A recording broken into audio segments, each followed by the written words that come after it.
Welcome to my world. I'm your host, Kevin Rutherford. It is Monday, July 17th. We are here live. It is a free-for-all. I see some calls starting to come in. Jump in and join us. Anything goes today. We have no guest. We have no theme.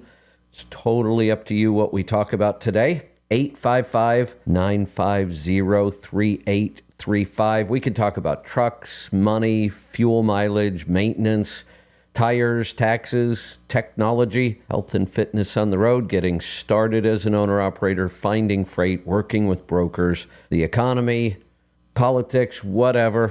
We'll tackle it. All you have to do is pick up the phone and join us. 855-950-3835. Couple things I want to talk about real quick while we're screening some calls here. You know, the parking issue has been talked about for a while. A lot of people think the government need to do something. I wish the government would just stay out of it for the most part, unless it's in cooperation with private business using some government land. That would be fine. Interestingly enough, I've said for several years now, if you want to fix the truck parking issue, be willing to pay for parking. And people lose their mind. I don't want to pay for parking. We pay for all kinds of things to run our business. I can go through most owner-operators' profit and loss and find things that aren't necessary. Why pay somebody to do your accounting? Do it yourself. Why pay somebody to work on your truck? Do it yourself. Why pay somebody to file your fuel tax? Do it yourself. Why pay somebody to go find you freight? Do it yourself. You can't do everything yourself.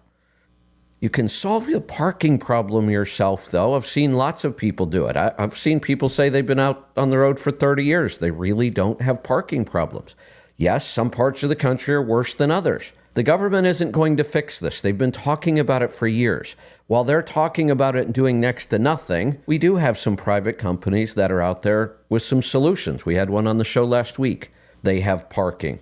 I'm reading about a new company that's starting in Nevada, and they opened their first parking.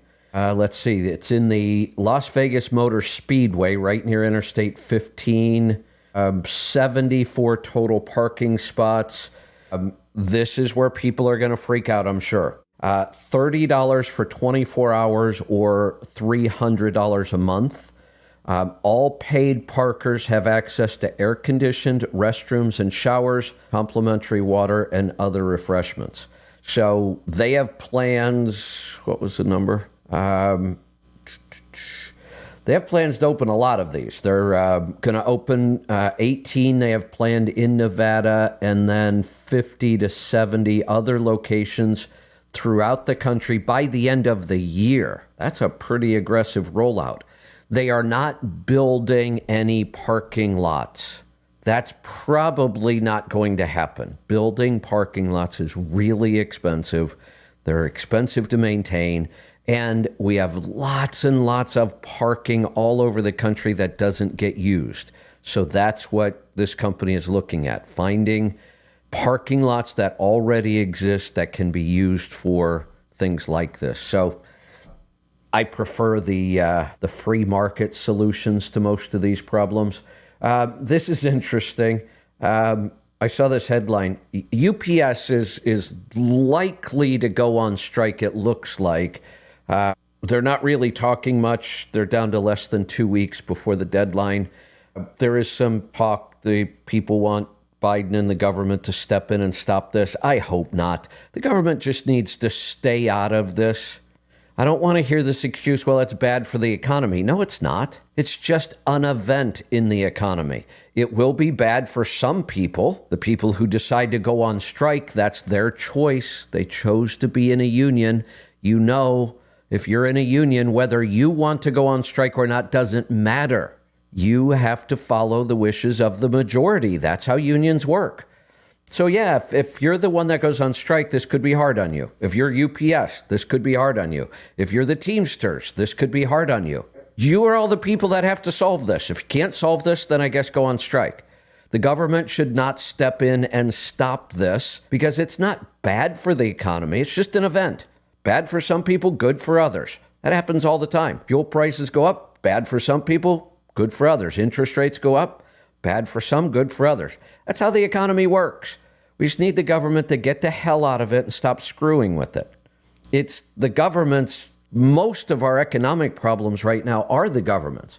In fact, I thought I had another article here, but I must have closed the tab.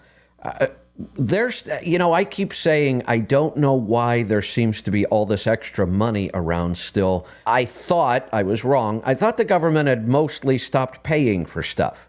Well, they really haven't. I just read a whole list of programs that are about to stop, but they haven't yet. We're still handing out money for all kinds of things, or deferring student loan payments. You look at some of the numbers, the dollar amounts. If those people don't have to make those payments, do you think they're putting the money in savings accounts? Hell no. It's not human nature. We know that's not what they go out and spend it. That's why we still have inflation, because the government is still either handing out money or telling people you don't have to pay things that you should have to pay. So they really need to just stay out of the whole union strike issue. If UPS and the Teamsters can't come to an agreement, then they go on strike. But here's the headline: UPS to train non-union employees to deliver packages. What am I missing? There's like 340,000 people going on strike. Where are they going to get these non-union people? Are they talking about their own management? Because management at UPS would be non-union. They can't even come close to putting a dent in this. I don't even know why they would bother, really. Although I don't know what they're supposed to do. But not only can you not even come close to the numbers, you're putting a bunch of people out in package vans that don't know what they're doing. And that is not an easy job. That is a really difficult job. Those package vans, that is a lot of work. Some of those guys do well over 100 stops a day. I've known guys that do 200 deliveries a day. Now, most of those are in several mall areas, but it's a tough job. So it seems a little odd, or just that they think they're going to put a bunch of people out in vans and make a dent here. Let's get to some phone calls. See what's on your mind today. Let's go to Arizona. Marie, welcome to the program. Good morning, Kevin. Good to hear from you again on there. What's on your mind today? The question I have is, I'm looking for something for our motorhome. We're going across the U.S., but I wanted to get Wi-Fi on my computer, and they've got all kinds of different stuff. I just kind of said, okay, where do I go? Because my husband says, phone Kevin, talk to Kevin, he'll find out. Yeah, so what I'm thinking is a mobile. Mm-hmm. Go ahead. I've got a lot of experience in this, so tell me, have you looked at anything specific yet? And then I can address that, and if not, I'll just tell you what I've seen out there and what works and what doesn't. Okay, I looked at a jetpack. I think it was jetpacks. Okay. And they're trying to. There was another one that was a hum, but the hum is only for phones, and I want something. I need to plug in my computer. I need to use the computer. I don't do everything on my phone. So, right. So here's my next question. Are you worried about data limits? Do you use a lot of data, or do you know? No. I don't. Well, it's included in our cell phone that we use, and so I really don't know if I use. Yeah. So here's what's going to happen. You have unlimited data on your phone, probably, right? Yes. That unlimited data will not work on your computer. Okay. So when you go to Verizon or AT&T or Sprint or T-Mobile or whoever's around anymore, and you get a device like this, a Wi-Fi device, you will not have unlimited data. They try to make it sound like you do, but once you go past a certain amount, then they throttle you back on speed, and it's almost unusable. So one of the things you've got to work out is how much data do you need, and can you buy that data from your phone company? And if so, how much is it going to cost? Now, I will tell you that's the easiest solution, is to just get the Jetpack. I think that's Verizon's. I've got one somewhere. But every cell phone provider has a Wi-Fi hotspot. That's what they're going to call it. It's just a little device. Okay. It's basically like a cell phone, except you don't make calls or anything on it. It receives the cell signal and then puts out a Wi-Fi signal so you can connect to it with other devices. You could connect your laptops, your TVs, your smart devices, your iPads. Most of them will connect up to like 15 or 25 devices, way more than what you need. But you are going to be limited on that data. And it's usually very limited. Like, I mean, you could watch one movie and wipe out your data for the whole month. Movies and video use a ton of data.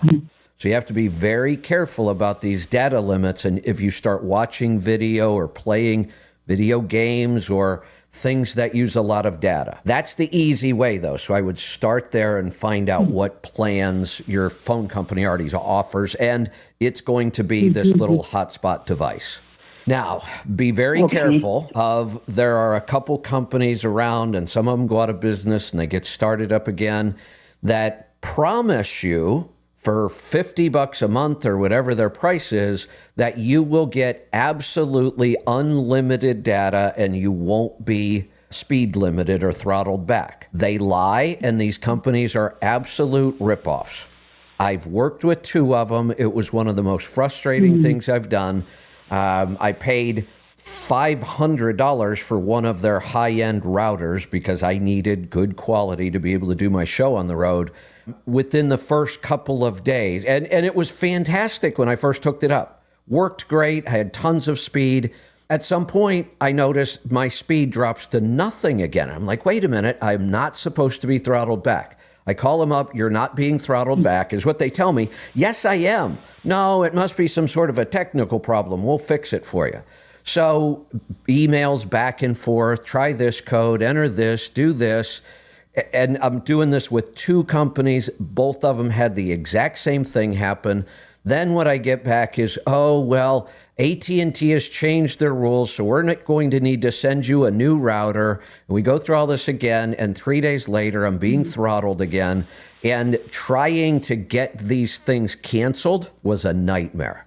I mean, I was threatening to just turn off my credit card on these things.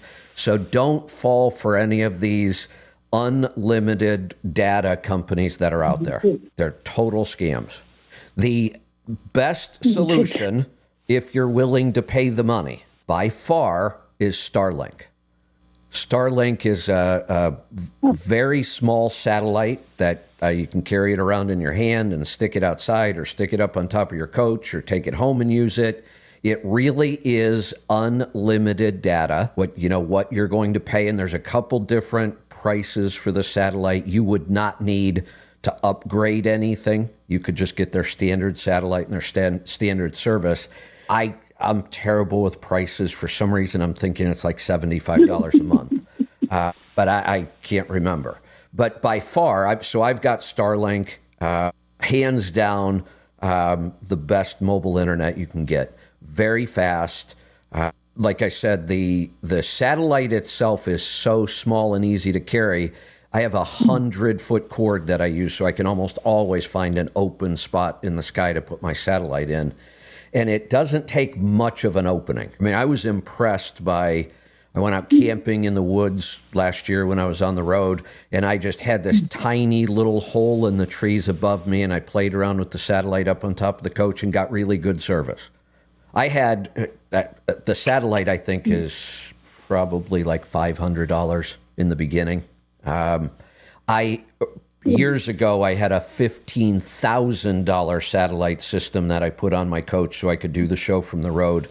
I was spending a fortune on the monthly. They did throttle me back all the time. There were all kinds of data limits. And if that satellite, if it was a little windy, it would bump me off of the network. It was horrible, and I was spending a fortune on it.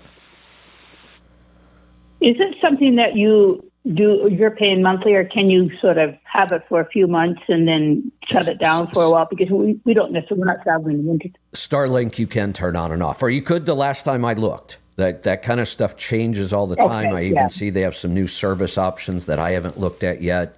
I haven't been playing with mine lately because we put the coach in the shop back in, God, I think it was in November. It's still not done. It's still not back yet. In fact, I need to send them an email today. So I don't know. I haven't been playing with mine, and I know I've seen some new services. So just read to see what they have available. But the last time I checked, you could turn that service. I probably should have turned mine off while it's sitting down there. I didn't think it was going to be there this long. But the last time I checked, you could turn it on and off.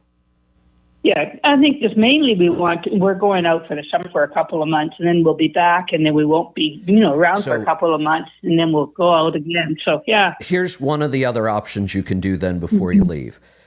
Kind of try to figure out how much data you're going to use. You can play around and, check how much this video or watching this movie. You can go to Verizon or AT&T or whoever you've got and buy a bunch of data. So, maybe they offer you 10 gigabytes a month on the plan, but there was one year where all we had was cellular, and I bought like 100 gigabytes of data every month instead. Right. So you can check that, and that's going to be your easiest option. Your easiest option is stick with the phone company you already have, get their Wi-Fi hotspot, and ask them how you can buy more data if you need it. Okay. Great. Okay. Well, thanks, Kevin. That's great. Thank you very much. And I'll get to work because we're leaving in a couple of weeks and see what we can get. Enjoy your trip. If you find anything new that I'm not aware of, because I haven't looked at this in almost a year, and this kind of technology changes quite a bit. So if you find something else, let me know. Let's go to Pennsylvania. Trevor, welcome to the program. Hello, Kevin. How's it going? Good. What's on your mind today? Well, I talked to you last Monday about getting into the business of trucking, and you kind of sent me out on a little mission to figure out my net worth, and you advised me to use Mint. And that was a fancy, nice little piece of software. It was relatively easy to get all set up and get it all put in there. Isn't that crazy? And they give that away for free. They've been giving that away for free for over a decade. I've used it for a long time. Yeah. To be honest, I kind of like it. And now, isn't it cool that you've got it all set up? Now it's almost no work at all, and it stays updated every day. Right. Yeah, and when I got all that stuff in there and I looked at my net worth, I didn't realize my net worth was so big. I thought it was a fraction of that. Excellent. Well, that was good news then. Yeah. All right. Yeah, I have a net worth of around, it's $120,000. How old are you? I'm 28. That is fantastic. Congratulations. Most of that's my house. That's okay. House, when I bought my house, I bought it for, it was like $50,000. It was two different properties, and the market, it just went right up, and that basically skyrocketed the price on my property. So Excellent. It worked out real great.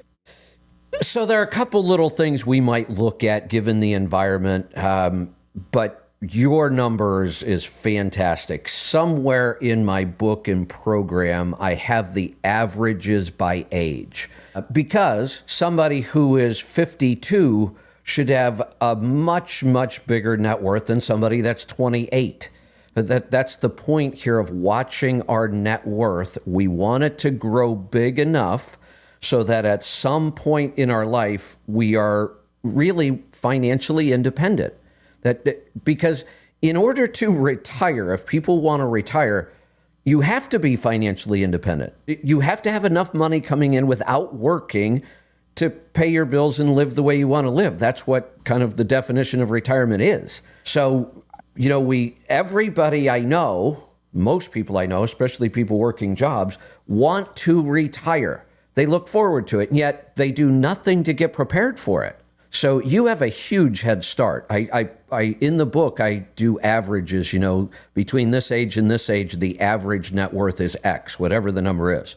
I promise you for 28-year-olds, it was nowhere near 120,000. I think it was something like 14,000, I think, comes to mind. It wasn't much at all. And that's an average. So there are people that have more, like you. There are people that have less. And there are lots of people in our country today that have a negative net worth. It's less than zero. So congratulations. This gives you a huge leg up on starting a business. Great.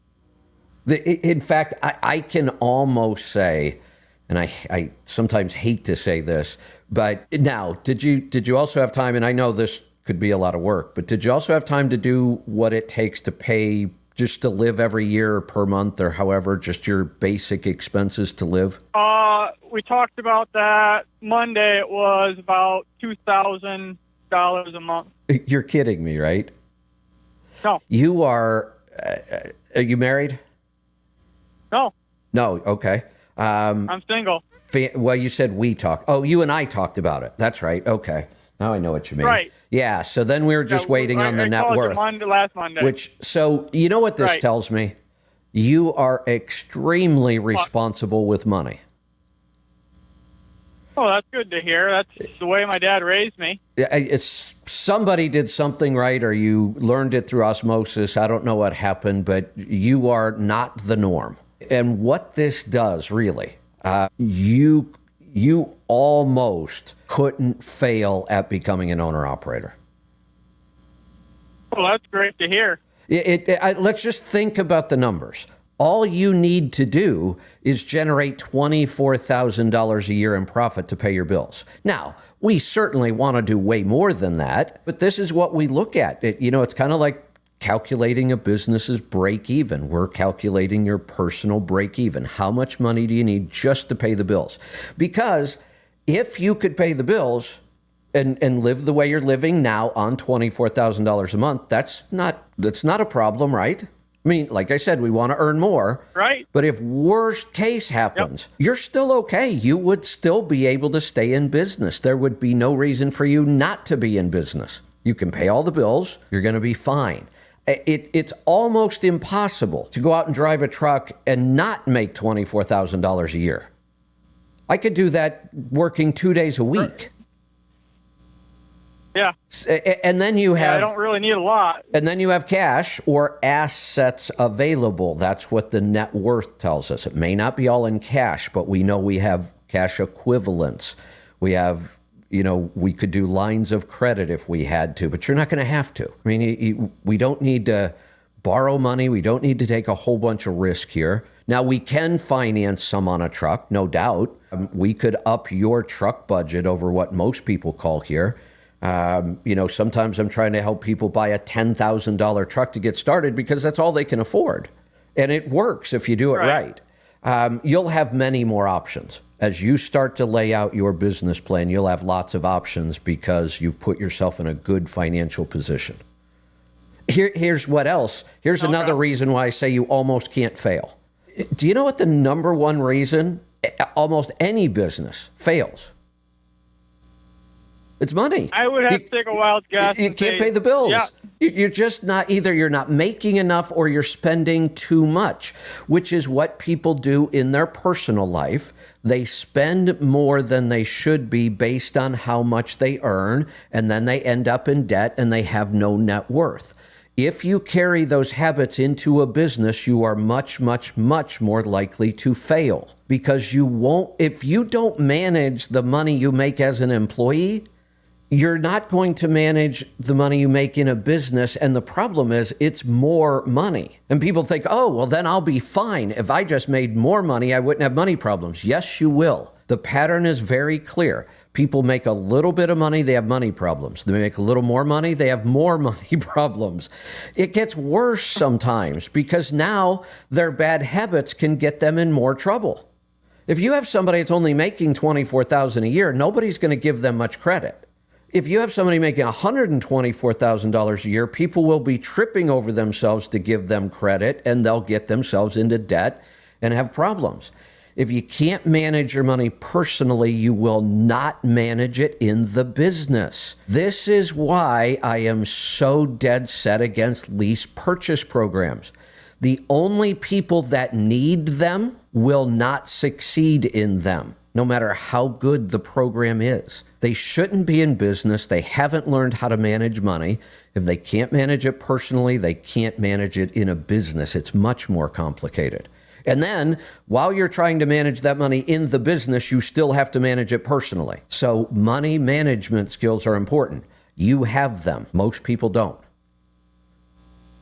Yeah, it's a good thing I learned all that stuff because that saved me a bunch of headaches that I see a lot of my friends making. Absolutely. And they're around the same age as me, and they're nowhere near what I got. I will tell you, I was nowhere near that at 28, and I had been a business owner for 6 years by then. Actually, I'd been a business owner for 10 years by then. Trucking, I'd been in trucking for 6 years. I didn't have a net worth of this. I was probably, honestly, at 28 was when I really got into trouble with the business, bought too many trucks, didn't know what I was doing. Actually, at 28, if I think about it, I had a negative net worth. I was way in debt. I managed to save it. Most people don't. So you are in a great position. All you need to do now is just continue with your plan. Okay, then I'll stick to the plan. I'll stock away a bunch of money, and about 2 years, we'll talk about looking at a truck. Excellent. If you decide things change and you decide you want to do it sooner, you have that option. Right. Yeah, I want to wait so I have enough money where I can put a little bit down on the truck. I still have some money left over, or if I have to put a little money into the truck or have a bit of a maintenance fund for when I start getting going, because I don't want to get into a nice used truck and go 100 miles down the road and have something break and then be taking out a bunch of loans to fix something. There's nothing wrong with waiting and taking your time. 2 years is a good plan. You can read a lot of business books in 2 years. You can learn a lot between now and then. You can get some more cash saved. You can't go wrong being more patient and getting more prepared. Yep. So that's the plan. There is something else that I kind of want to talk about while we got some time. So I have a pretty good question. The big truck manufacturers are trying to go from a conventional diesel drivetrain that we've had for decades now to full electric. Why aren't we talking about a diesel electric truck like the big locomotive using diesel electric? It's been tried. For some reason, it doesn't work well at all. I've looked at several companies that have tried this. For going back, I'll bet the first company I looked at was almost 20 years ago. So it's been tried several times. They've tried small, 4 and 5 liter diesels to run a generator. The problem is you end up with way too much conversion. Why it works in trains, I'm not sure. There's probably some reason, but I don't study trains and I don't really care. What I did was say, okay, if it worked there, will it work here in trucking? And other companies have tried it. So you're running a diesel engine, which by nature, internal combustion engines are not efficient. We've talked about this. We just recently, Navistar, I think it was,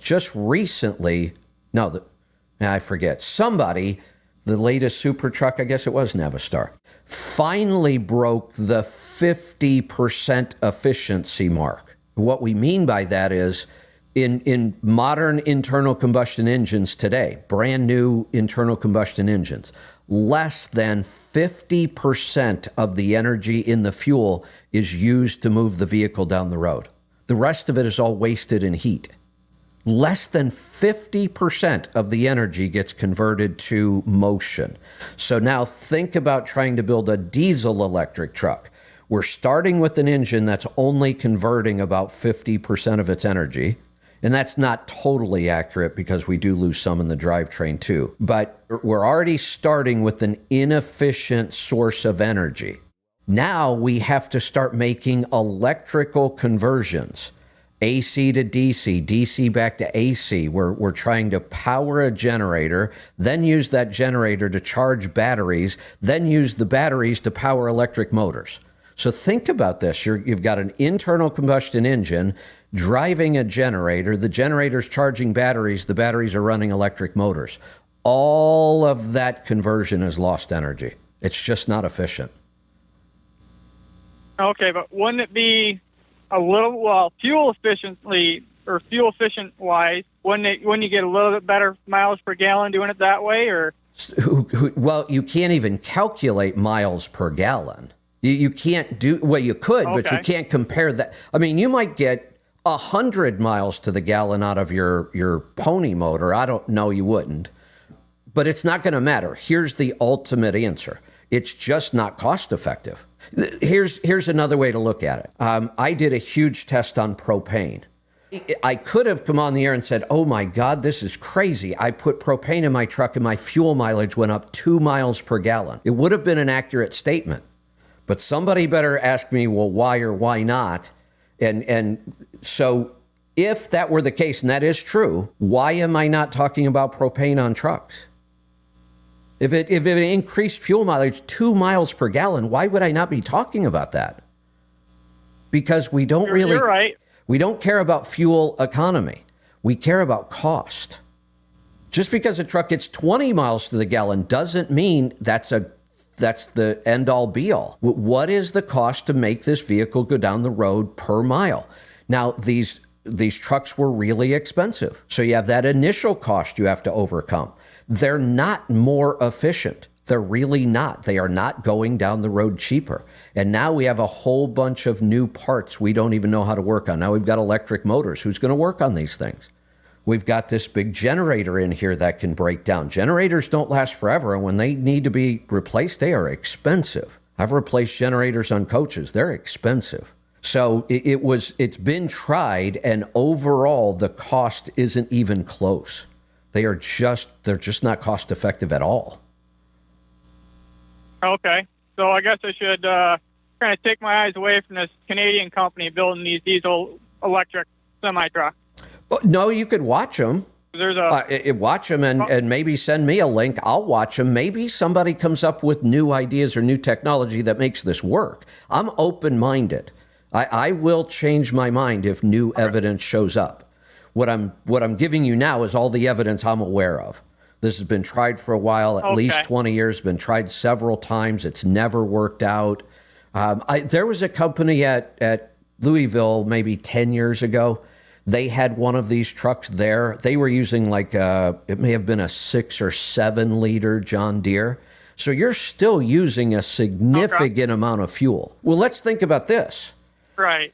When I had my semi-truck pulling a fifth wheel toy hauler, I was achieving up to 12 miles to the gallon. I knew I would talk to people every day with pickup trucks pulling the same trailer I was pulling, getting 8 miles to the gallon. I did better, much better with the bigger engine. Now we're talking about taking one of those smaller engines and putting in a big truck and using it to run a generator. That's why it was so it's not even as efficient as the bigger diesel engine is. We put a less efficient engine in there. We just assume because it's a smaller engine, it's going to get better fuel economy. Well, it doesn't if you have to work it that hard. That makes sense. So, but if somebody is out there trying it again, yeah, send me the link. I'll go see what they're working on. Maybe they have some new ideas or new technology. I know the name of the company is Edison Motors. Okay, I'll go check them out. It was the guy that started it is a logger. I guess he was looking at the way the market was going and said I could probably do something in between. Well, and really, in the auto world, look at all the hybrids we have. I mean, the car world is loaded with hybrids, almost, and basically what you're describing is a hybrid. Right. But it doesn't work in the truck. It works in the train. Yep. Honestly, I don't really think it works all that well in cars. When I look at the fuel economy of these cars and how complicated they are, and I don't really see the whole idea behind why we've got so many hybrids. When I can remember when Honda first brought out their Accord hybrid, it was like $8,000 or $10,000 more than the standard Accord and got 1 more mile per gallon on the highway. Okay. Now they're better than that now, and I believe that hybrid is simply an interim step, and that at some point you're either going to be full electric or something else. The hybrid thing really does not make sense long term, and I don't think it will catch on in trucks. And in fact, what seems to be the dominant technology, and I called this one wrong. I didn't understand why we were going down the road of hydrogen electric, but we are. It didn't seem to make sense to me. It seems overly complicated. We still have to build out a hydrogen network of hydrogen stations. And at the same time, we're starting to build out electric. Well, if we get electric working properly, hydrogen won't even be necessary anymore. So I'm confused why there's so much money being invested into hydrogen, but somebody must have a reason. So I think if we see anything in trucks, it's going to be a hybrid hydrogen electric, not diesel electric. Okay. Well, I was thinking that a diesel electric would be kind of like a stepping stone, like you were saying, from going from a full diesel to electric. That's where I kind of see it. If it would have been cost effective, it may have happened. No, I don't even see. Actually, the full electric is going to do better in vocational. That will be the market that gets full electric first. All the stop and go is actually really good for electric vehicles. It's the long highway stuff that is the challenge. When we stop and go, those things recapture energy. Every time they're decelerating, they're producing electricity to charge the batteries. So one of the best uses so far of electric trucks has been garbage trucks because they stop so much. Okay. See, there's a weird, there's a weird anomaly. When we put an internal combustion engine in an operation where it's all stop and go, it's horrible. The fuel economy falls apart. The oil gets dirty fast. That's not a good environment for an internal combustion engine. But a well-built electric vehicle, that's the ideal environment. Right. Especially if you have a lot of idle hours running a PTO.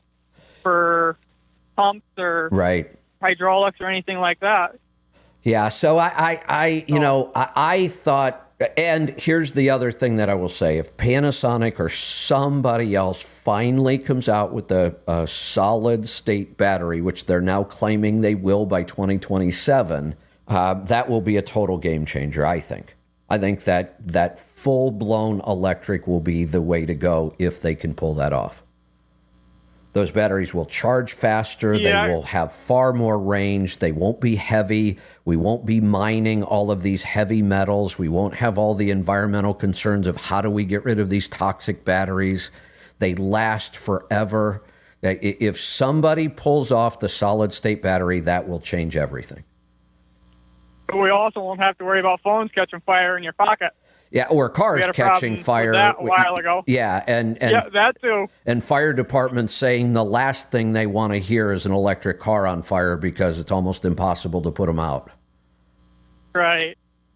Yeah. Now that's all I had to talk about. The newest battery technology on the market right now, lithium iron phosphate, does take that fire risk way, way down. Nowhere near as bad as lithium ion. Okay. Well, this is all I had to talk about today, Kevin. It's nice talking to you. I'll probably give you a call. I might call you next week. I don't know yet. I'll see if I can think of any new questions to ask you. Absolutely. All right. Yeah. Well, here's what you could do. Why don't you do this? Set a goal to listen to or read one business book a week and just call me and talk about the book. I've already went, I think, what was it? It was My Personal MBA. I listened that's to a that good one. last week. Is that Josh Kaufman? Is that right? I think it was, yeah. I think so, yeah. Yeah, I read that one a lot. That was I should recommend that book more often. I forgot about that one. Wasn't that just a really simple way to understand that topic?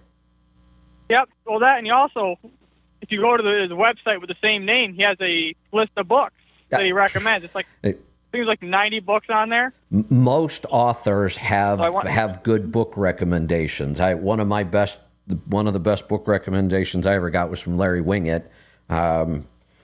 So yeah, most authors are probably big readers. So, and somebody like that who wrote a book about My Personal MBA, his business book recommendations will be good. Yep. So I went through there and favorited all of them into my Audible account. So all I have to do is just go and either use a credit or buy it when I get to the point where I need to get another book. Yeah. Call me and we'll talk about books. Okay. All right. Take care. Have a nice Great day, stuff. Kevin. Boy, it's so refreshing to work with somebody like that. Let's go to California. Jerry, welcome to the program. Hi, Kevin. I got a comment about oil sample reports. You had a caller probably a couple of weeks ago, and you were talking extensively with him about his oil sample report, and only to find out after the fact that he'd added copious amounts of oil. So you were talking to Pete, I think, about the OPS, and the OPS report form does have a line item on there for makeup oil added. However, the report form does not. Now, here's where I got around that in a way, but it's not.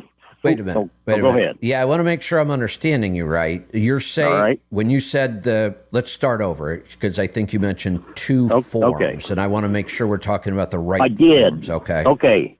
The report form that you get back with your oil sample does in fact have a space on there. Yes, right. For makeup oil added. However, the submission form that you fill out and send with your OPS sample does not have any well, so you're gonna have space to on there. Stop there because I haven't looked at a submission form in a while. I used to do tons of them myself. That line used to be there. Absolutely. I always reported how much oil I added.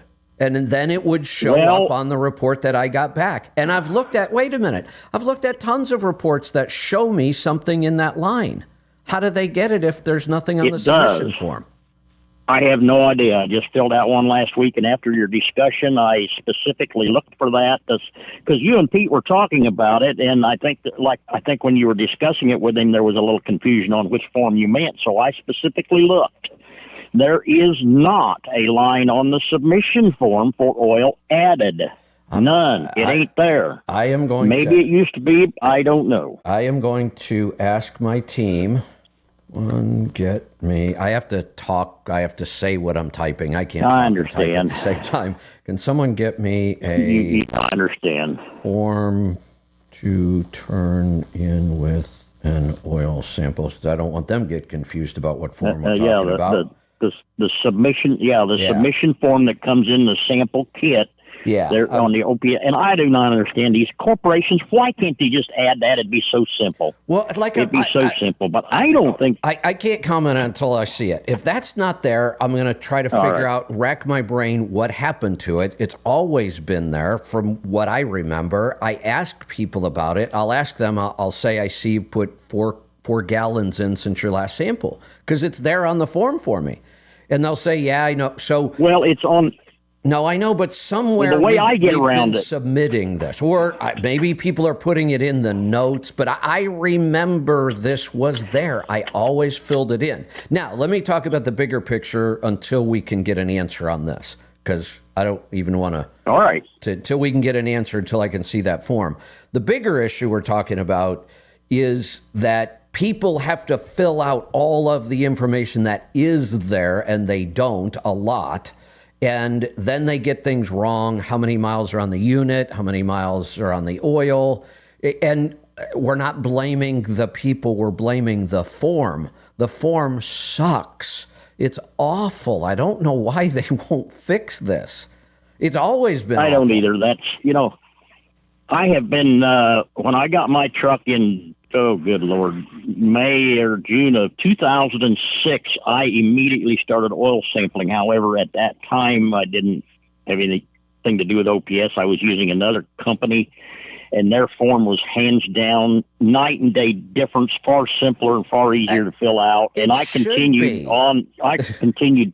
When I put my OPS on, I continued both samples until, for some reason, during COVID, my other company simply ran out of bottles and couldn't get any sample bottles, and I was a little frustrated, and I was paying for both of them, so I just discontinued them and stayed with the OPS. But as in my memory, as long as I've been doing the OPS, there was never a line item on their submission form. We're going to look. And let me explain why. Here's how I got around it. Well, okay, go ahead. Then I'll explain why. Okay. The way I got around it on the OPS, which is not 100%, and that is down under all the information. They have two lines on there. One's miscellaneous and one's comments. I always put the oil added under miscellaneous. However, I looked back after you were talking to that individual about it. I went back and looked. And I looked at I always keep a copy of everything, Kevin. I've just always Good. been that way. Yeah. I keep a copy of my submission forms. I went back and looked at my submission forms, and on the last 5 samples, the oil added only got reported on the report form 2 out of the last 5 samples. I could see that if it's in the comments, because I think there's a line for this, but we'll figure it out first. I don't have that file with me, or I could pull it out and see. But here's why we stick with Polaris: the quality of the sample itself. Their form makes me crazy. I wish they would change it. We figured out pretty decent ways to work around it. The quality of their samples, their customer service, their education, hands down. I've worked with a lot of labs. We will stick with Polaris even if they never improve the form. I just wish they would. It would make our life easier. I mean, something as simple as there's a whole bunch of stuff you could get off that form. I know how this got developed this way. They wanted one form that they could use for every kind of sample and every kind of component. And that's what they've done. But that makes the form way too complicated. You know, look, paper is cheap. Create a couple of different forms. You know, you don't have to have just one that covers all these different components and all these different oils and all these different scenarios on trying to do it all on one form. Well, why won't they listen to you? That's what's so frustrating to me. We've been talking about this for a while, and why won't somebody in a position of authority with Polaris Labs or whoever, why won't they listen? I don't know. I guess that's the point. Yeah. Look, I understand. You should ask your customers things. You should listen to them. I say it all the time. I can't really listen to my customers. I can in some ways. But when somebody calls and says, if I hear one more oil sample call, I'm never listening again. Okay, then don't listen. Because if you think I'm going to eliminate oil sample calls because you think there's too many of them, there's 10 other people that are going to call me that want oil sample results today.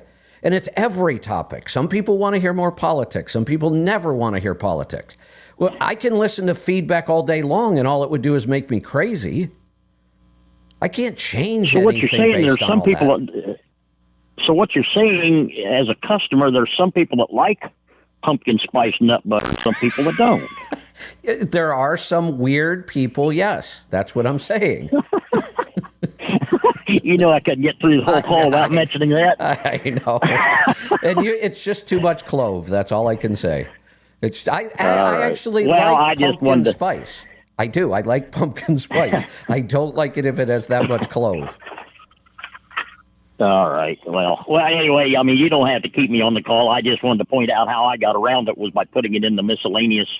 But after looking back on seeing on my report format, maybe I'll start putting it in red ink. I thought maybe that might draw their attention to it. Write that down there and on that line, write how much oil I added in big red ink letters. Maybe they'd finally get consistent on putting it on the report format. Pete is actually, Morgan's working with Pete. Pete's going to send me over a form. I'm just going to have her ask him if they're, here I go again, talking and typing. If there's a place that's all right. to put in add oil. All right.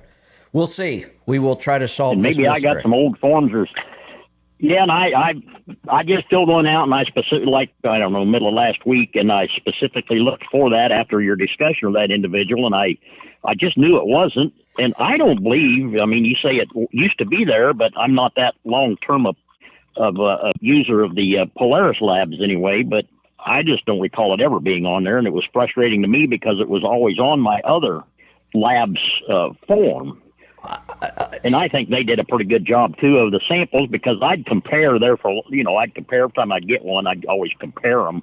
And they were spot on. Everything was almost. So I have 1 part per million different on something, and right. And they were spot on. That never matters. What we did find when the low sulfur first started hitting the market, and then the ultra low sulfur, then the biofuels, that there are several labs that struggle with fuel dilution. And I used to test, Polaris against other labs constantly. We would always pull 2 samples. I'd send one off just to check the other labs. And we started noticing that We'd get results back from other samples, and they'd say there was no fuel dilution. We'd get the sample back from Polaris. It would say there was fuel dilution, and the viscosity would verify that there was fuel dilution. That was another reason we stuck with Polaris. They keep their equipment and their training upgraded. Well, my other company's no big secret was ALS Laboratory Group, big company, and they were just hand in glove with Polaris's reporting.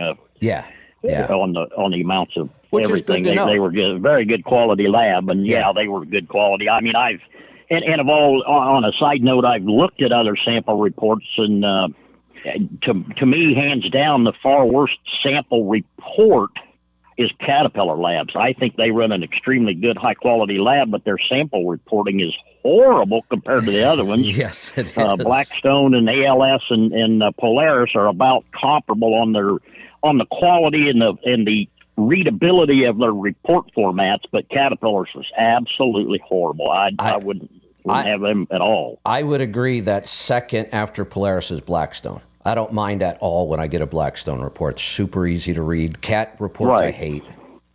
Yeah, they're awful. They just can't understand. And even that's a long story, but my oil blender actually doesn't live very far from Caterpillar headquarters, and when they were having trouble getting the sample bottles from ALS Laboratory, who they had an association with, and they started to develop a relationship with Cat. And my oil salesman was showing me Cat reports, and hey, would you be interested in doing this? And I actually made some copies of the Polaris sample reports and the ALS Laboratory sample reports, and gave them to him. I said, "Here, take these to Caterpillar and show them what a real report format looks like." All right, so didn't get any good. So. I haven't seen the form myself. I'm starting to get some feedback, and the answer seems to be it doesn't have anything for consumption on the form.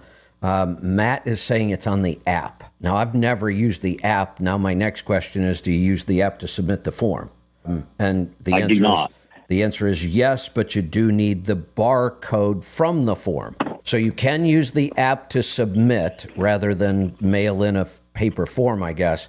But you take the barcode number off the paper form, put it into the app. Then in the app, there is a place to add oil. So we'll continue to try to figure this out. All right. Well, I just wanted to point out that. Well, thank you. How confusing it really is. So, but I do, and maybe I'll start putting that in red letters down there under miscellaneous, and maybe they'll finally get a little more consistent about putting it on that. But could be. Only 2 out of the last 5 they got it on there. So. Got it. Not very consistent. So, all right, Kevin, that's it for now. Thank you very much. All right. Thanks for the heads up on that. We'll try to figure it out. Let's go to South Carolina this time. Kareen, welcome to the program. Hey, good morning. How you doing, my friend? Good. What's on your mind today?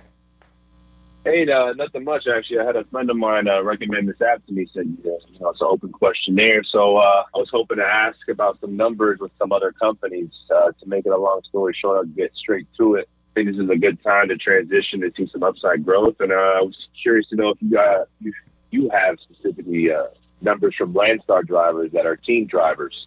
And just to give you some background, right now, the company that I'm at, on average, it's about a median average of $10,000 a week gross, take home approximately 7. So I wanted to know if you had any insight on that, if it's possible to do better numbers at Landstar. So as an owner-operator, let me make sure I'm understanding here. The current company we're looking at, you're saying the gross is $10,000 a month, and then you said 7. What's that?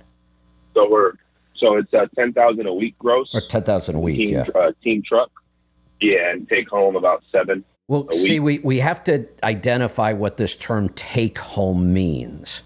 Because I don't know for an owner. Yeah, but hold on. To an owner operator. Now, when we talk about take home, that's a term that comes from employees.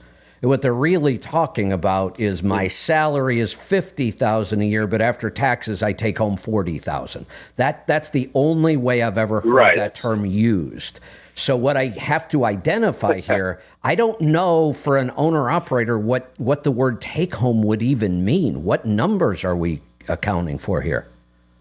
Yeah, I guess when I say take-home, it's just net, after paying for fuel and where did after paying for fuel? Is that what we're talking about? Yeah. Okay, throw this Correct. number After out. expenses, after paying thro- for fuel. Well, wait. Now you just confused me again. You said fuel expenses and pre-tax. Now we're getting even more confusing. So, I'm not trying to give you a hard time here. I just want to make sure I give the right information. And so here's what I want you to do. Throw away that take-home number. It is completely meaningless. Is this something the company generates and says, our team trucks gross 10 and take home 7? No, this is just numbers looking at previous settlements. Okay. From not only me, but other buddies of mine at this company. Let's do this. There's only 2 numbers I really like to look at. Gross is fine, and that's the 10,000. Net really means after every expense it takes to run this business. So we mean fuel, maintenance, tolls, permits, accounting costs, office expenses, paper clips. I mean, your equipment costs, your interest costs. If we can only use those 2 numbers, when anybody tries to use a number somewhere in between, it just gets confusing. Why would I only look at my numbers after fuel and taxes? Who decided those 2? What happened to maintenance and equipment payments? And so do you see what I mean? If we're not consistent, then everybody's going to be confused. And to me, the only way to stay consistent is to talk about true gross and true net after all expenses. Does that make sense? Absolutely. Absolutely. I appreciate that insight. Let's go with that. Throw out the 7 completely and just ignore it. And what I'll help you do is figure out if you could gross 10, what it would be likely to have as a true net. And I do accounting, and I have for owner-operators for 30 years, so I know these numbers kind of inside and out. First off, when you say, Beautiful. So 10,000 a week, 40,000. So what is when you say with this company, what was the last time period that you calculated that? Like, is that current up until, say, June of this year? Or is that last year's numbers? I mean, to make it simple, I would say to just calculate it for 50 weeks of the year. Yeah, I know, but I need to know which 50 weeks. If I calculate 50 weeks of 2022 and 2021 and 2020, I'm going to get wildly different numbers because we've been through some of the craziest couple of years I've seen in trucking.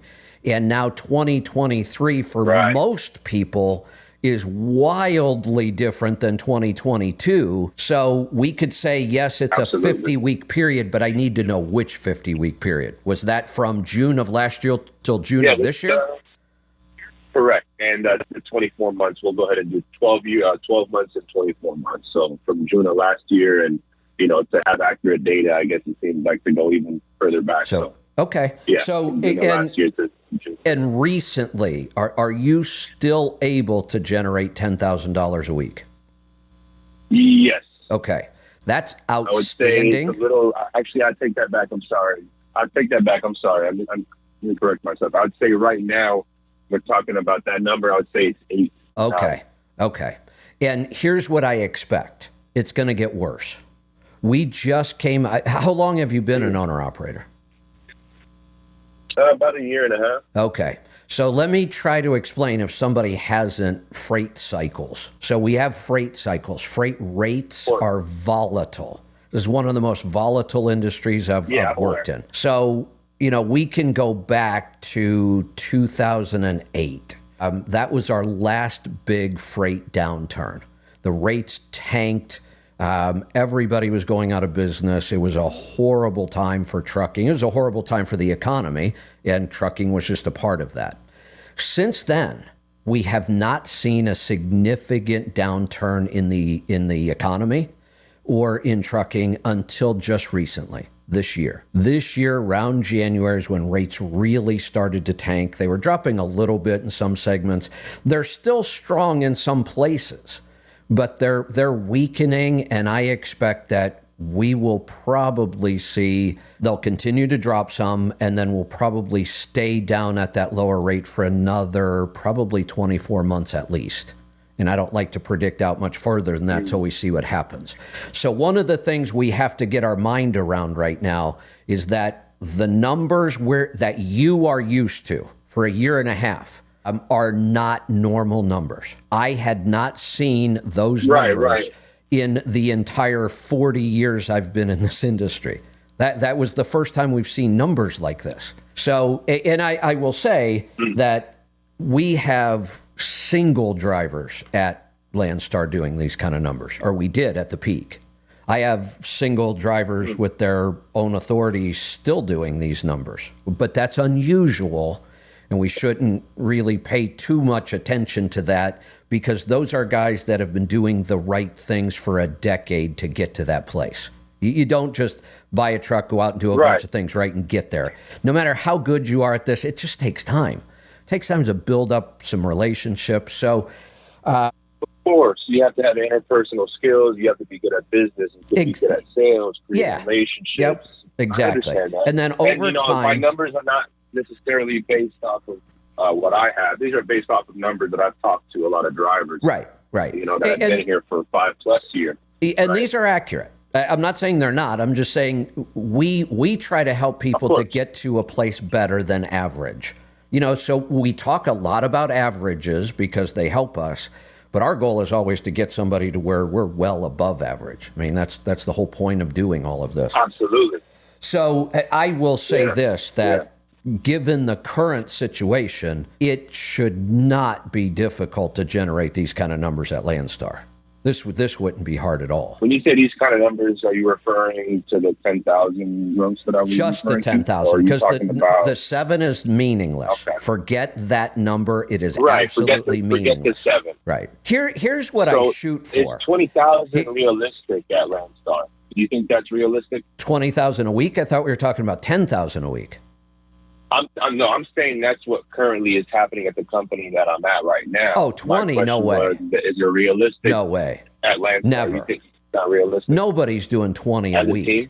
No, let's think about that for a second. If I'm doing my math right, 20 a week, that's $1 million a year, right? Right, as a team truck. Yeah. Oh, no way. Correct. I've never seen it done, not even once. If somebody is telling you that, you send them here because I'd love to see their tax return. 40 years I've done accounting for tens of thousands of owner-operators. I've never seen a team truck generate $1 million, ever. So if somebody's putting out these numbers, they're just lying.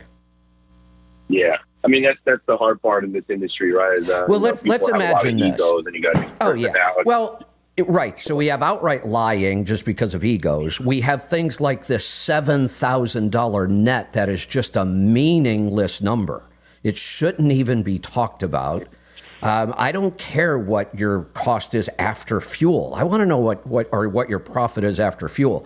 I want to know what your profit is after everything, because that's all that matters. To run around saying, really well, after fuel, I don't care. Tell me about everything.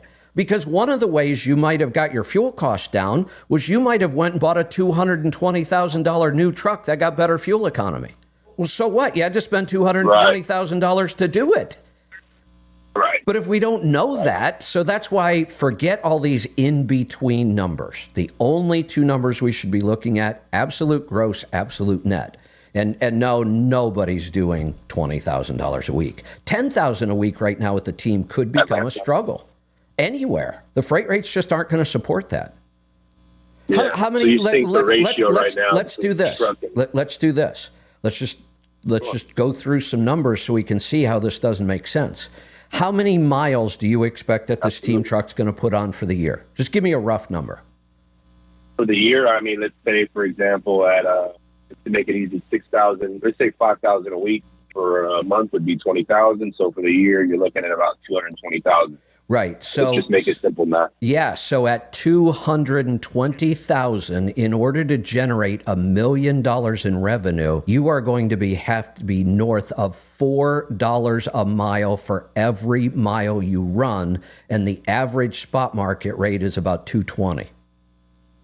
It just, there's no way anybody could be generating those kinds of numbers. That freight does not exist. Now, When we say $4 a mile, somebody's going to go, oh, I had a load, last year that was $4. Yeah, you had one, and that doesn't take into account all the deadhead miles we do. When I say you need $4+ per mile, that's for every single mile after mile after mile. So if you have empty miles, now that means you're probably going to have to have freight that pays $6 a mile to generate these kind of numbers. It's just not happening. Yeah. Let me ask you a quick question, because let's go back and calculate one number real quick. If we could do that, sure, that kind of mileage, and the real rate per mile is about $2.20. Do the math. That's what a team truck is probably going, and that's a stretch, because if the average spot market rate is that number, and you have empty miles, so very few people are going to generate a true, $2.30 a mile. That's becoming difficult to do. But if you do, you'd only be looking at 400,000 a year, not 1 million. Yeah. Now, here's one more number you can work with. My question is... This is an average again, but it gets us in the ballpark, starts us to get us to understand these numbers. For an owner-operator, single truck, even with a team, it doesn't change that much. A good number to shoot for is if you can net half of what you gross. Mm-hmm. That's a pretty typical number to shoot for. I know lots of owner-operators who are only netting about 35% of what they gross, because they're not running their business well. Right. They didn't buy the right truck. They didn't spec it right. They don't pay attention to fuel mileage. They don't try to lower their maintenance costs. They end up roughly at that about 35 to 40% of what they gross is what they net. Our goal immediately is to get somebody up to 50%. Yeah. Okay. If I may ask, my friend, so here's my thinking process. Like you said, right, there's a ratio between freight and trucks, and obviously you can't time the market, but obviously we're in a bad time in the market. Yes. I guess my question is that if a team truck, in this scenario, for the sake of argument, is able to transition to one company from another company and make more money in a time like this as a team truck. When I say more money, I don't want to get too convoluted with the vocabulary, but gross. Yeah, right. My question is, do you think it's beneficial to have an opportunity at a company like Landstar where you can specialize in a certain niche, especially if you're able to compete, having certain, better sales skills, interpersonal skills, business skills, Absolutely. How to build relationships, and Absolutely. Go into a niche, for example, government loads, and kind of almost in a sense be able to take create a monopoly in a sense, right? Because it's dependent on how well you can talk. How are your sales skills? Yep. Do you think that's a beneficial Absolutely. idea? Do you think that's a good idea? Absolutely. To transition like that. So let me even expand on that idea. I've helped lots and lots of people become owner-operators. I've worked with lots of them over the years. Some of them are excellent truck drivers, and they're really good at delivering freight. They don't really want to be in business. They kind of do. They want to own their own truck so they can do their own thing, but they really don't want to run the business. They don't want to deal with things like interpersonal skills and sales and that. They want to drive a truck and generate revenue. I tell those people, go find a good carrier that pays by the mile on a decent contract and just go work. Because you're going to frustrate yourself if you do anything else. But when I hear somebody like you that understands that there's business skills and you can get better and better at them, and there are sales skills, now that's a person I'm going to recommend that they either go to somebody like Landstar, and I've worked with Landstar for a couple decades. I'm currently not working with them officially, but I still recommend them a lot. Or go get your own authority and start building, your own freight base, one of the two. Landstar is a great interim step. Right. Landstar is as close as you're going to get to having your own authority without all the back office hassles. Exactly. It's a good step to the top. You know what I mean? Obviously, in the goal, and no disrespect to anybody, but I come from a sales background. For me, I don't want to be in a truck my whole life. My idea is to be able to build an operational system that generates that money for me so that I don't have to be in the truck. So that's my idea, is having the opportunity to grow and, own authority, own freight, even possibly a brokerage. Absolutely. So, and I've done all those things in the past. So this is a good plan for you. You're at a carrier now. You're looking at Landstar. I would say absolutely continue to look at it. If it looks good to you and it works out, it can be a great place to be. Ultimately, you do want to build a fleet in a trucking company. This is a good step. Now, I have seen a lot of owner operators, and I've helped them, and I've said, look, if you want your own authority, you're a little nervous about it. What about a year at Landstar? Many of those guys are now there 15 years. Yeah, that's the plan. Yeah, they never made that next step. They got there. They were very happy with the whole thing. They love the fact that they kind of are, really on their own, doing their own thing, but they don't have all those other, all that other stuff that has to get done. And when they have no plans on building a big trucking company, they want to make as much money as they can when they drive and then go home and enjoy life. And so it's a good place for them to stay. Well, for you, I see it more of a stepping stone. I think people, it's natural to get comfortable, you know what I mean? From one stepping stone to the other, and the situation that I'm in, it's very easy to get comfortable. And I can assume that when you take that next step, assuming somebody went to Landstar, over some time, you kind of get comfortable. So, there's a lot of competition, especially me being at a young age. I'm in my mid-20s, so it kind of, I can either choose to be comfortable or I can take the risk and see what else I can do. So, can't keep complaining about something without actually taking action. So I just wanted to see if it was realistic what I was thinking. You've got a good plan. I appreciate you giving me the time. It's very realistic, and you've got a solid plan. Just be careful about what numbers you listen to. Yeah. I understand there's a learning curve. You know what I mean? I really do. And if you ever want to check a number, verify, call me. Call me. If somebody says, hey, just call me. Yeah, I definitely will. I appreciate it. All right. Thanks for the call. Great to have a new listener. Thanks to whoever recommended the show to you. I appreciate it. Let's go to Texas. Mark, welcome to the program. Good morning. So yesterday on Twitter, there was these people this guy, he was bemoaning and griping about, well, there's no money to be made. There's no money to be made. Owner operators are all going to go out of business or whatever. And I'm like, of course I told him he was wrong. I tagged you. I wanted you to see that. You probably see it all the time. And then, go ahead. Yeah, I saw it. I checked in late last night on my phone, just sitting there. So I saw it, and I started to respond, and I thought, you know what, it's the weekend. I'll do it tomorrow. I do want to respond to it because I couldn't disagree with that post more. Yeah, because he went on and on and on, and I said wrong, and then he accused me of either working for a big company. What was that all about? I didn't even understand that comment. Wanted me to prove everything. Well, that's why I posted that meme of Office Space, because it's like, it's like, and he had this defeatist attitude about everything. And what really pissed him off is when I told him he thought like a driver and not like an owner. And that's when he just went and called me all, said, you're an asshole and blah, blah, blah, and all like that.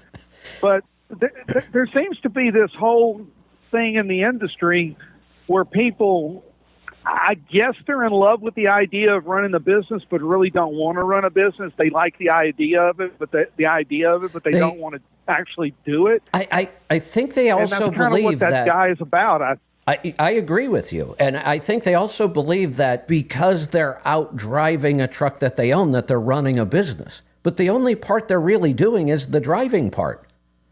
Yeah, that's not running a business. That's part of it. No, it's not. Right. It's not real. I mean, that's what company drivers do. There's nothing wrong with that. Company drivers get paid to drive a truck. No, and people are needed to do that. And if you want to be an owner-operator and all you want to do is drive the truck, well, guess how much money you're probably likely to make? About as much as somebody else just driving a truck. Now, when you show up as a business owner and you actually start providing value, then you'll get paid more. But that's not what they do. They just want to drive the truck. Well, then you can expect to get paid just about as much as everybody else driving a truck. Yeah, and then there was another guy. I don't think I tagged you in it or whatever. But there's another guy. And I was reading down, and he goes, Well, I just bought a car. I just leased a car hauler for $1,250 a week. Well, that's $5,000 a month. And I was like, and I made a comment to him. Why would you lease something like that? Why wouldn't I forgot what I exactly said to him, but I mean, I took a screenshot of that and I sent it to Paul because it was, there's what we call a rent to never own, and exactly. And then I asked him. I said, well, why would you, ask him a question? He goes, well, I'm not good at a truck with a sleeper and an 80-footer, and I'm like, that doesn't even make sense. I run a high rail, which is different, but it doesn't make sense that, he just made excuses. So I don't know who he went to. I mean, there's several companies out there that will, rent you a truck, but I just was like, that doesn't even make sense. I thought, I don't understand people. He got hit. Apparently he got ahead in over his head, and now it's got a $5,000 a month payment, and probably doesn't want to put the time in, because with something like that, you're going to have to put in six days a week. Exactly. And let me almost guarantee something. He has no idea what his numbers are. No, he would never, None. Right. Just doesn't even know. All he knows is it's $12,000. Right. It's $12,050 a week, $5,000 a month. That's all he knows. And it's like, you start that far in the hole, and you add it up month after month in a year, you start that much in the hole. Well, and let's think about this. I ask this question a lot. I want somebody to give me a reason to sign a lease purchase agreement. Give me a reason, any reason. What is the reason for doing this? Let's just start there. There's only one. Really, there's only one legitimate reason to sign one of these things. It's because you have no credit and no money. That's the only reason to sign one of these things. Somebody thought they were going to be really smart one day and said, no, I have a better reason. I'm not sure if I want to be in business, so this is like a trial run. I can promise you this. If you're not sure if you want to be in business or not, you shouldn't be. Yeah. This is not a small decision. This isn't something you should need a trial run for. If you don't have some burning desire to be a business owner, then you shouldn't be a business owner, really. Yeah. My reason to go into business was I got tired of being laid off, and I just decided I got sick of working for people that, why didn't you read this email? Why didn't you do this? Why didn't you do that? And it's like, I think I can work for myself and do a lot better but I thinking about this starting in the hole years ago in the mid, 2008, 7, somewhere around there, when I was in grad school to get my MBA, I drove a taxi cab, because I didn't have anything else to do that could really, I could set my own hours. Right. And in Houston, to drive a taxi cab, you had to rent the cab, and yes, it was that's you had common. to pay $100. It was $99 a day, $99 a day, and then you had to buy fuel, and you had to do all of that before you even made any money. And so they wanted their $99 at the end of the day. Now, if you did 6 days, that's $600 a week. If you did 6 days, they'd give you Sunday for free. So, what a deal! I'm telling you, that's my venture into, I guess, lease to never own or whatever. You're right. I mean, paying $600 a week for a damn taxi cab to go out there and run it. So you had to. How many people shared the same cab? $99. Well, I kept mine sometimes for a week or whatever, but I was in the pool. But they would actually lease to never own you a cab. They would let you sign it if you it was yours. Sign it, you just could turn the cab back in. Yeah, they actually had programs. A buddy of mine did that, and he got an old piece of crap, and it was always in the shop. They'd work on it and send you a bill. But it was like, I'm telling you, that was my venture into lease to never own, was driving a taxi cab.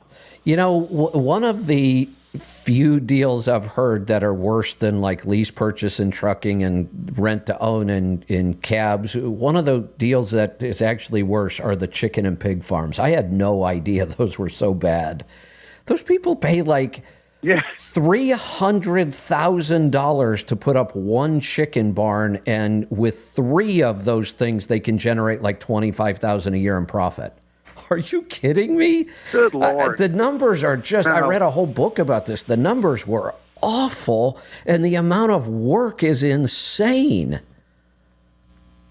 Yeah, and in the cab business, you worked all week to basically pay your weekly, and then you had to work Friday night, Thursday night, Friday night, Saturday, and your free Sunday to actually make any money. So can I do a little anti-government rant here? Sure. So when we talk about things like this, look, let's even bring in the last call where somebody was out there trying to claim, not the caller, he's getting his information, he's asking good questions.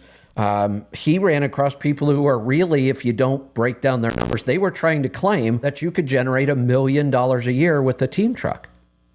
That is total bullshit. So there's the first problem. There's an awful, I saw one on Twitter the other day. They posted some guy over on TikTok with like a couple 100,000 followers was claiming you could make $1 million a year with a straight truck and one driver. And people believe this stuff. Driver. Yeah, people believe this stuff. There's the first problem. They sign these things without any basic understanding of numbers, or this whole thing of gross 10,000, take home 7. 7 what? Take home, what the hell is that? And it turns out, well, it's after fuel and taxes. Who the hell came up with that goofy number?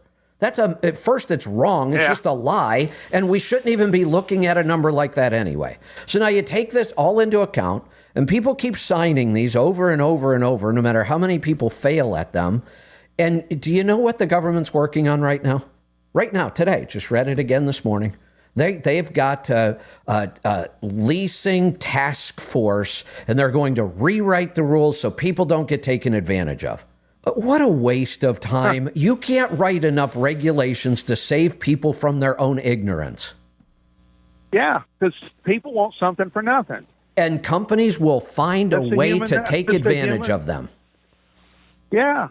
Yeah, it's just sales. It's just people get out there. It's like a car salesman selling a lease or whatever. It's like, you can make all this money right here. Oh, really? It's so easy. It's right there. We just give you the truck and you go out and run the loads. Yep. So they can change the regulations. They can rewrite a bunch of new regulations.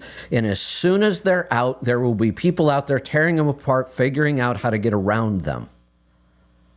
You won't talk regulation. You ain't ever heard regulation until you start reading taxi cab rules. Oh, Jesus it's Christ. Insane. Well, it's like, why do we think... First of all, you got to wear a collared shirt. You have to wear a collared shirt. You can't have anything in your right front seat. And if you do, I had a water bottle. They got me a speeding ticket. They also wrote me for having a personal effect in the right front seat. There's all kinds of rules. City of Houston has taxi cab cops too. Is it any wonder people out here why, thinking the DOT's bad? Why Uber and Lyft were so successful? No, it is. That's just it. I mean, if you want to try to get a taxi cab in Houston, if you weren't there in the downtown or Galleria area, you weren't getting one. So let's compare the two. I've told this story before. The last time I took a taxi, I hate cabs. I've always hated cabs. So when I used to travel, I used to get rental cars. No matter how expensive or inconvenient it was, and it is, you got to go pick it up, you got to take it back, you got to make sure it's got gas. It was horribly inconvenient and expensive. I rented cars on a trip where all I did was drive from the airport to the hotel, do a couple things for a couple days, and go back. And I had a car the whole time. It would have made much more sense to take a cab. I hate cabs that much. The last time I had to take one, we got to where I was getting out, and he handed the guy my credit card, and he's like, I can't take that. My machine's not working. I'm like, well, I don't have cash. What do you want me to do? And he's all pissed off, and he's throwing stuff around, and then he just drives away. I'm like, well, fine. I don't care. But he had an attitude. The cabs are dirty. They ride like crap. They're noisy. They're all tore up. The whole taxi industry sucks. Then Uber and Lyft come along, and now I get really nice cars, and I can choose my level of service. If I want, luxury service, I can get it. If I want a bigger vehicle, I can just choose it in the app. The people are nice. If they're not nice, I report them. I never get matched with them again. Taxis, here's the greatest example of over-regulated industry being horrible to deal with. And Uber basically became a taxi with zero regulations, right?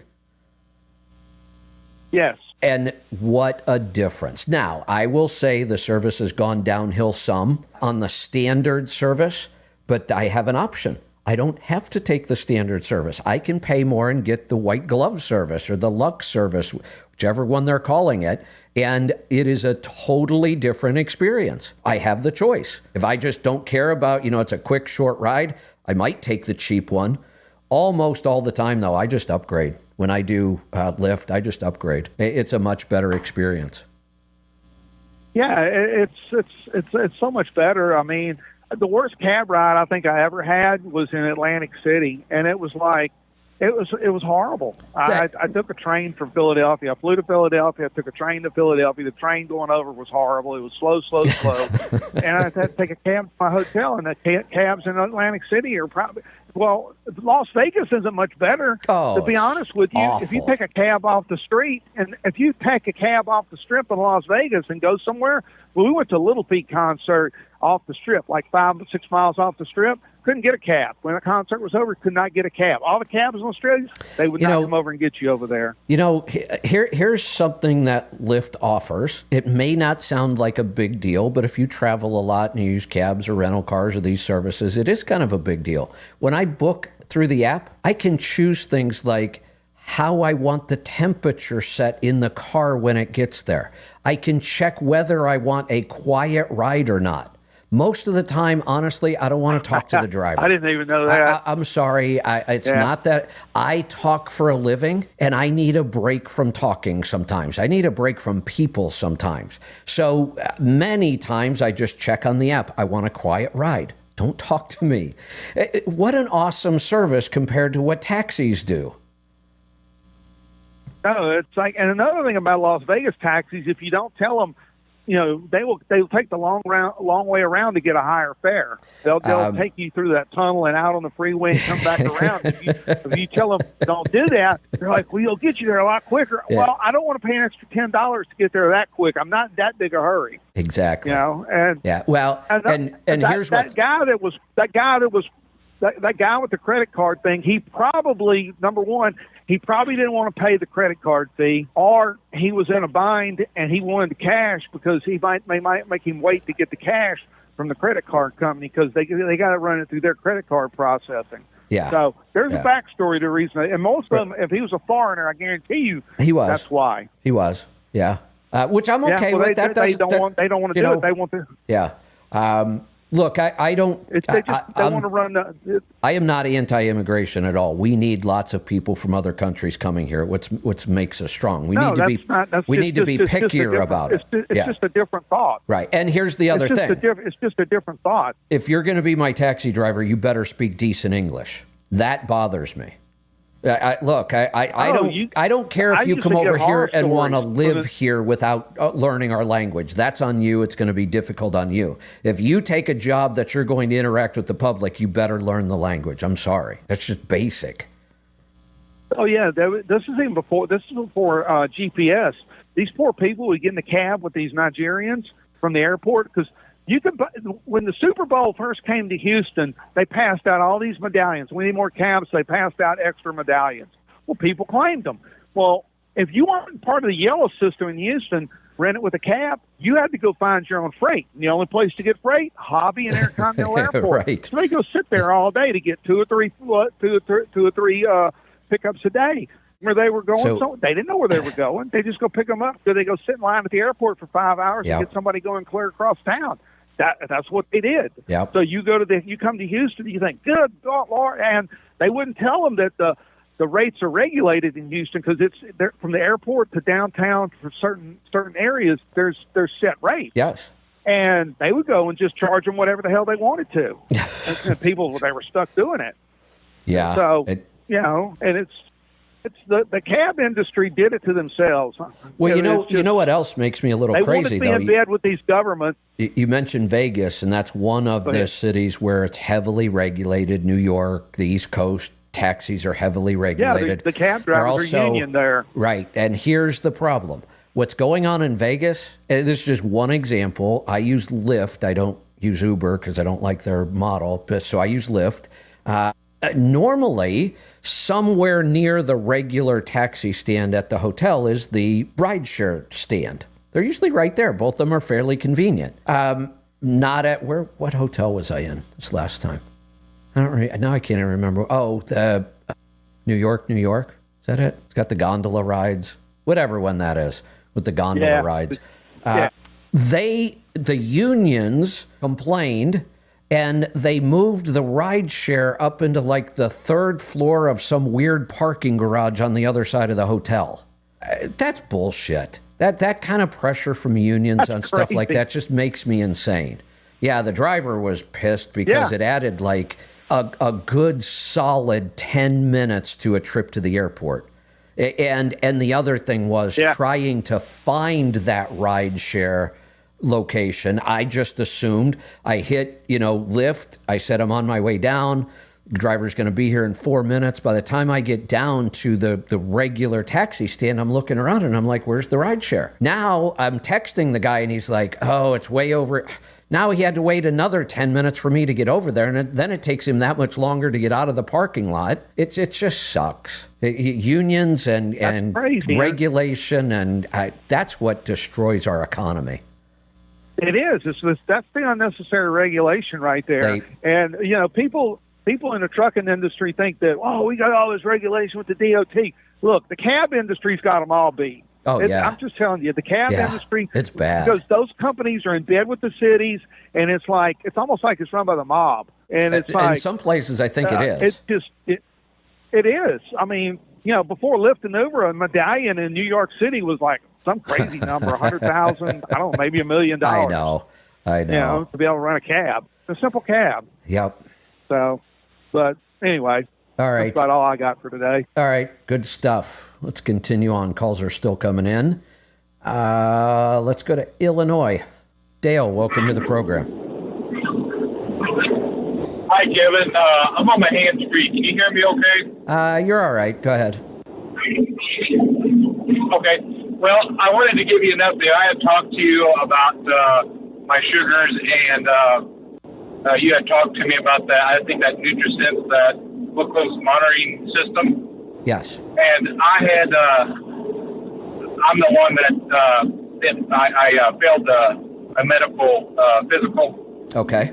And anyways, I had spoke. He told me to talk to a doctor, and I did that. I talked to one doctor, and they said they don't want to mess with anything related to diabetes.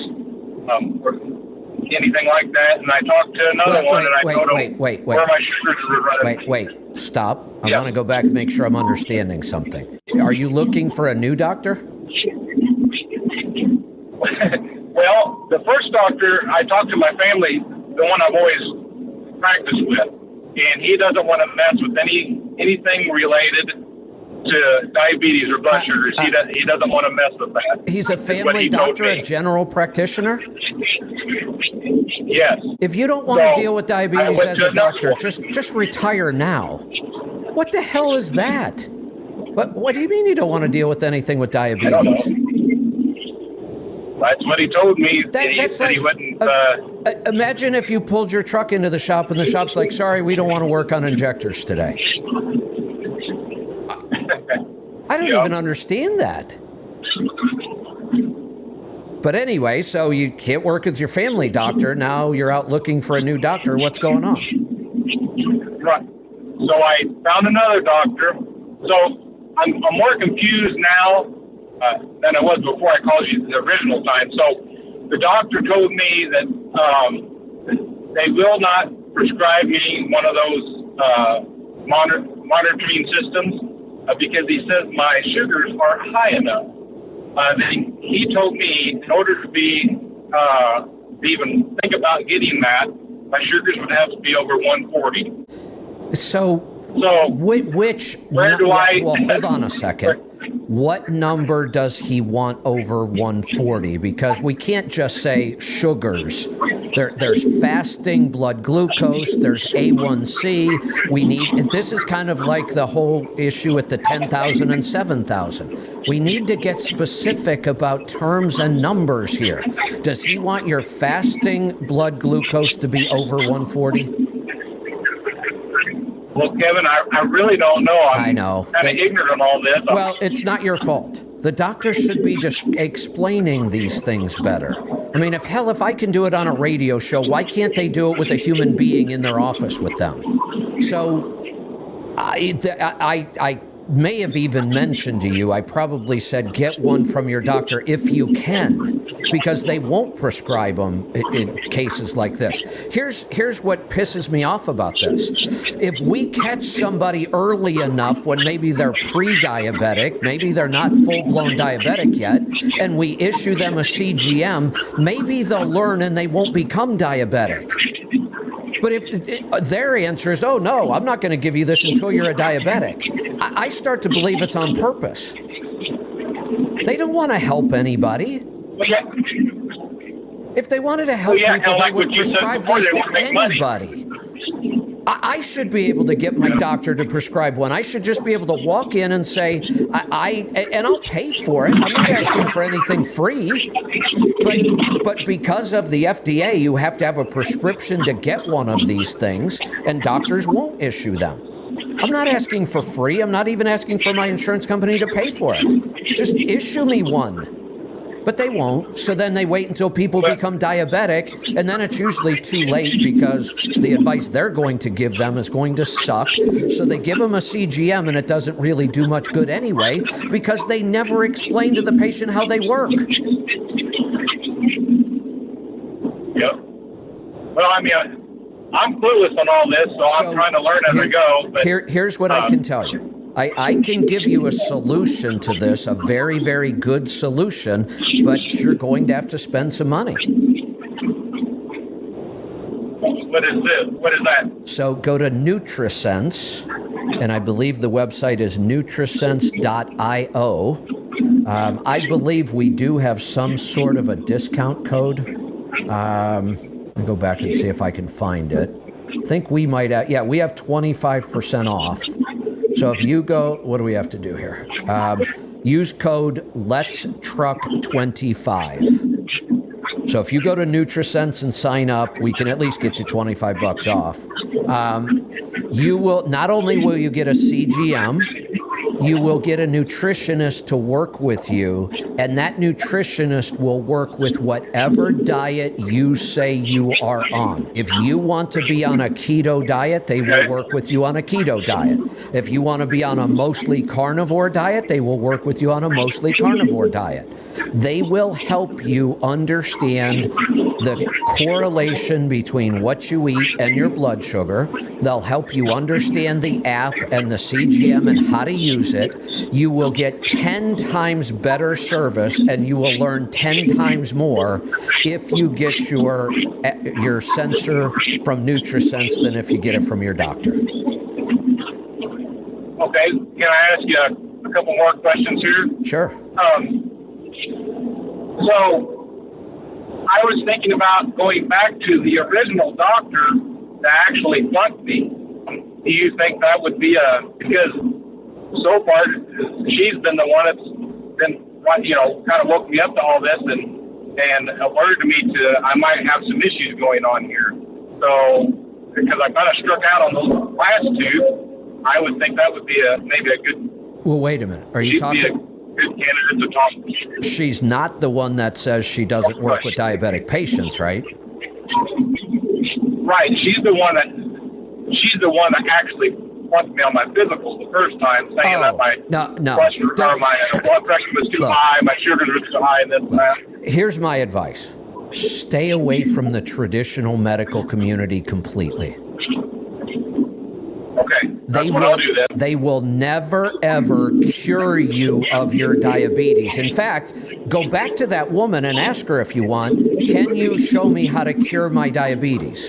And if she says yes and she actually has a plan, then I would work with her. But every doctor will tell you that every traditional doctor I've ever talked to, they will look at you and say, you can't cure diabetes. All we can do is manage it.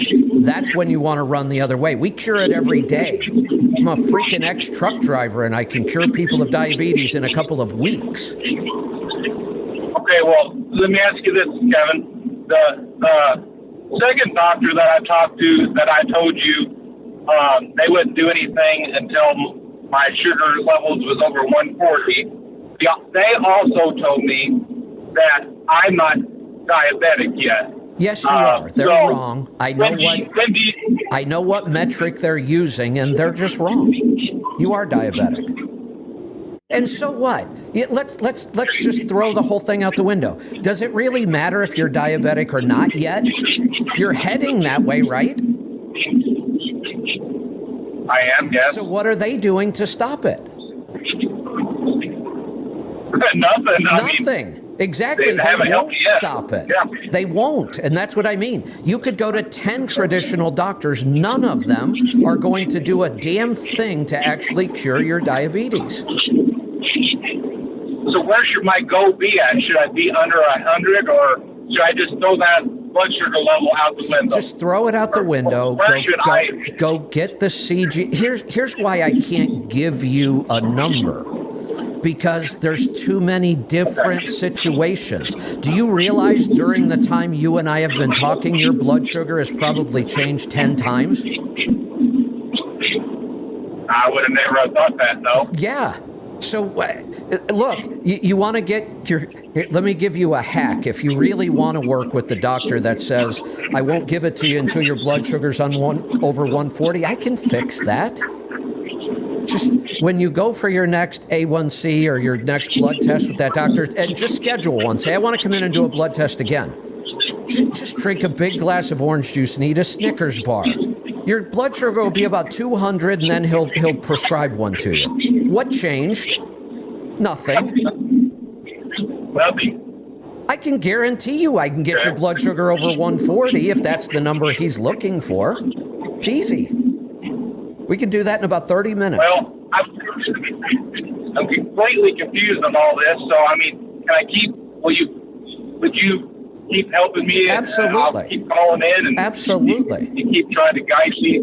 Now, I can help. I will help you no matter what. If you do nothing except call me and ask me questions, I will continue to help you. I'll help you even more if you actually take my advice, because then I can do more good. I would go get the CGM from NutriSense. Because then you can send me your results, and I can analyze them for you and help you with them. And you'll also have a nutritionist at NutriSense that'll do it with you, and they're good. I've had them on my show before. They're really good. Okay. And that is that monitoring system yes. you originally told me about, where I can share the information with you, okay? Yep. Okay. All righty, well, I'll go to their website, and I'll try to get that order tonight, or today sometime, or tomorrow morning then. Excellent. And anytime you got a question, call me. All right, I appreciate it, Kevin. Thank you so much. You're welcome. Talk to you soon. Let's go to Texas. Fred, welcome to the program. Good morning, Kevin. What's on your mind today? Where are all these guys that won't run under 350 a mile? They retired. They took their truck and went home. Oh, they retired. They made so much money? They're all financially so much money independent. That they retired? Right? Yeah. Okay. I'm just curious because I haven't heard that in a while. So yeah. Well, they're hanging out at the Liars counters with the teams that are doing $1 million a year. So I want to give people a little, I guess anecdotally, not really definitively. So I told you I've got this hopper bottom trailer that I won on the auction. So I'm en route now next week. Actually Wednesday. Next week I'm going to pick it up. But Wednesday I'm taking a power only out, and I'm going to do another power only down to North Carolina to pick up this trailer. And I already have connections in that business now from going on load boards and talking to people and trying to get myself educated and trying to get acclimated and filling out carrier packages. So when I hit the ground over there Monday the 24th, I have a load about an hour and a half away waiting for me. Now, I don't care what it pays because North Carolina right now for hopper bottoms, unless you're running local or have some kind of deal, it's kind of a dead state right now. I don't know if that's always, but it is right now on the load boards, from what I can find. So that's the difference between a driver mentality and an owner mentality and running a business, anecdotally. Absolutely.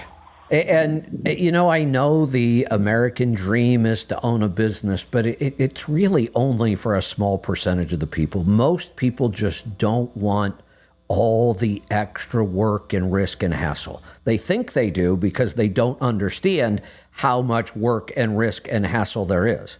And it's why we have such a huge failure rate. Well, we're raising a whole generation of that, Kevin. Oh, yeah.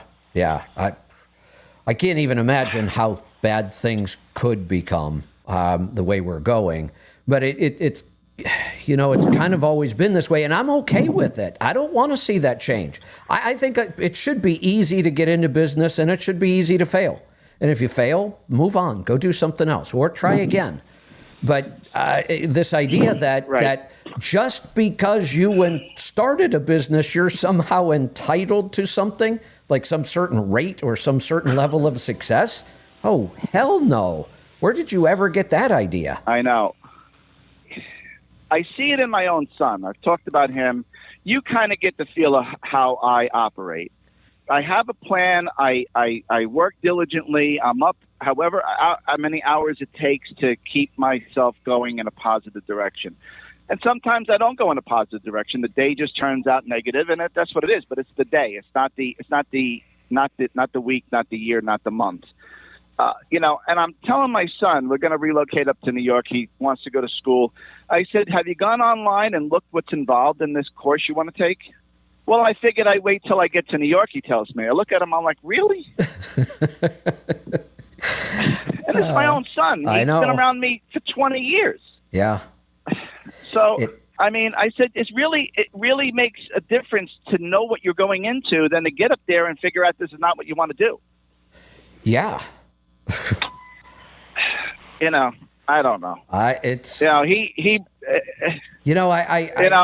try to teach some life lessons and they think you're mad at them. I know. One of the things I think we failed to realize as parents, we want to provide for our family well, which means working a lot, or running your business means working a lot. We try to stay as involved with our kids as we can. And sometimes we fail to stop and realize, who are they being more influenced by? Do I really have enough time to spend with them? And am I spending enough time with them that I'm having much of an influence at all? They're spending how many hours a day at school? And look at what they're surrounded with. That's hard to overcome. Our school system has become such a swamp. It's not only that. My wife showed me a video of a young girl who's I guess she's in her early 20s, and she blames a lot of this on the internet, in a sense that no one knew. This is the first generation that's known the internet from birth, right? And so no one really realized the damage that the internet will cause on anxiety and all this other stuff. And she blames, not that, it's also personal responsibility, of course, it boils down to that, but she blames not, parents well-intended, but didn't understand the consequences that the internet really will have long-term. And I kind of understand where she was going with it, I could probably say the internet is the worst thing that's happened to humans. I really do. And, I was one of the first users. I was on early. I use it constantly. But honestly, it's kind of like me now saying AI. AI is going to be worse than the internet ever was. And that's bad. Yeah.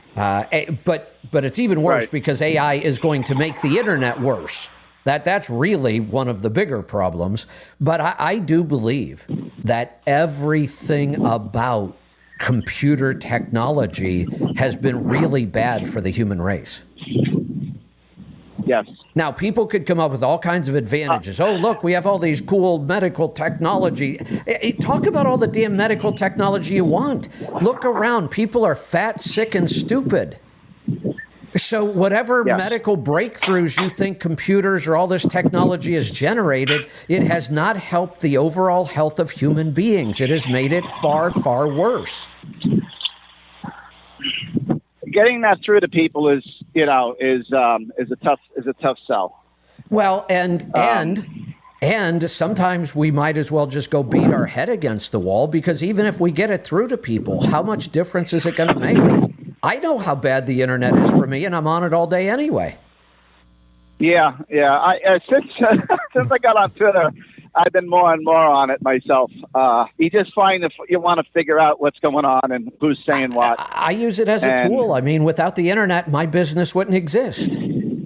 Without computers, my business wouldn't exist. The first thing I ever did when I bought my first truck, the next thing I bought was a computer. And I started writing spreadsheets, and then I started helping my friends with spreadsheets, and then I wrote a software. And my business would not have been started without a computer. It wouldn't have expanded without the internet. So I'm kind of hypocritical when I say it's the worst thing that's ever happened, but it is. It's here to stay, so I'm going to at least try to take advantage of it. Although I am going to start removing myself from this technology as often as I can and still run a business. Yeah. I get that. So to change the subject not briefly, but to change the subject, I know you've been staying away from the news and everything over the weekends and such, but Friday there was some kind of conference up in Iowa. I think it was mostly religious Republicans or whatever. And Tucker Carlson was on there interviewing all the presidential candidates that showed up. Yeah. Did you see any of that? I didn't see any of that. No. Sounds Did you interesting. see how? Oh, you didn't? Oh, my God. Yeah, you should definitely try to find. I would go to tuckercarlson.com to see if he posted any of it. But two presidential candidates completely lit their campaigns on fire with simple questions that he was asking. Vivek was one of them. No. But he did well. He did well. But the two people that lit their campaigns on fire as far as shooting themselves in the foot was Asa Hutchinson and the Vice President Mike Pence. Well, neither one of them are really Republicans, are they? Well, that's what I mean. But when you go to a conservative Christian conference and you say that it's okay to mutilate children, it should be up to the parents to decide. I mean, that's what I mean. You're done. They're not. You're toast. They're not conservatives, or they're not Republicans. It's hell. I don't even believe any libertarians would believe that one. Right. And Pence, he was talking about Ukraine, and Tucker said, "Well, what about all these towns across America that are failing and all these people dying?" And he said, "That's not my concern." Can you imagine that? Yeah, well, maybe he wants to be president of Ukraine then. Yeah. Well, apparently that's most of these people do. Yeah, I don't get the whole Ukraine thing. I really don't. There's something. You see it online. I mean, there's so many people that if you talk negatively about Ukraine, there's something wrong with you.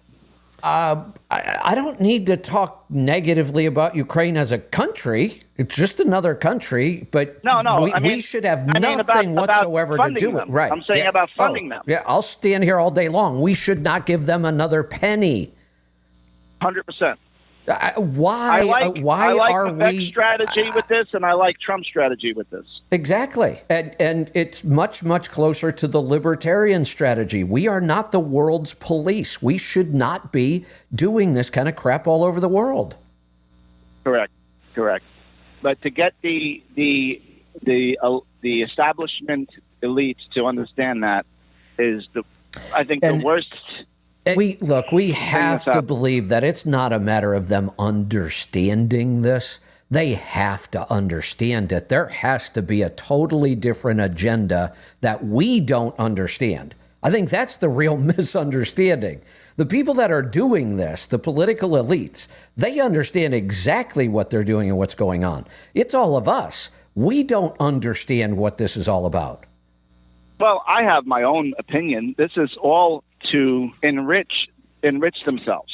That's what it seems like. Listen, I mean, BlackRock is one of the biggest money gains over in Ukraine. They're doing all kinds of infrastructure projects and everything else. And the money that they send over there is not being electronically transferred. It's pallets of money. That's They have no banking system. None. And anyone tells you they do is uninformed. Unbelievable. And the minute we let Ukraine, why are we even talking about letting Ukraine into NATO right now?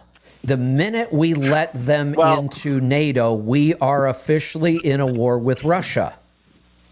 Right.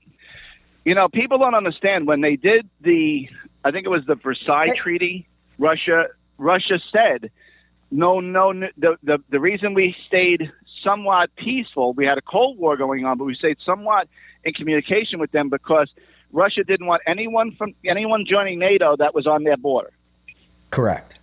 Right. Well, but let's think about something else. That was the official agreement. You and I are about the same age. We remember the whole get under your desk and cover your head, the whole nuclear bomb, drills we used to have to do, the Cuban crisis.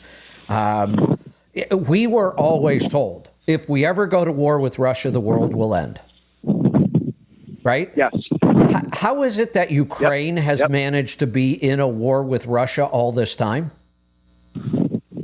Well, if Russia can't defeat a small country right on their border, what's the deal with that?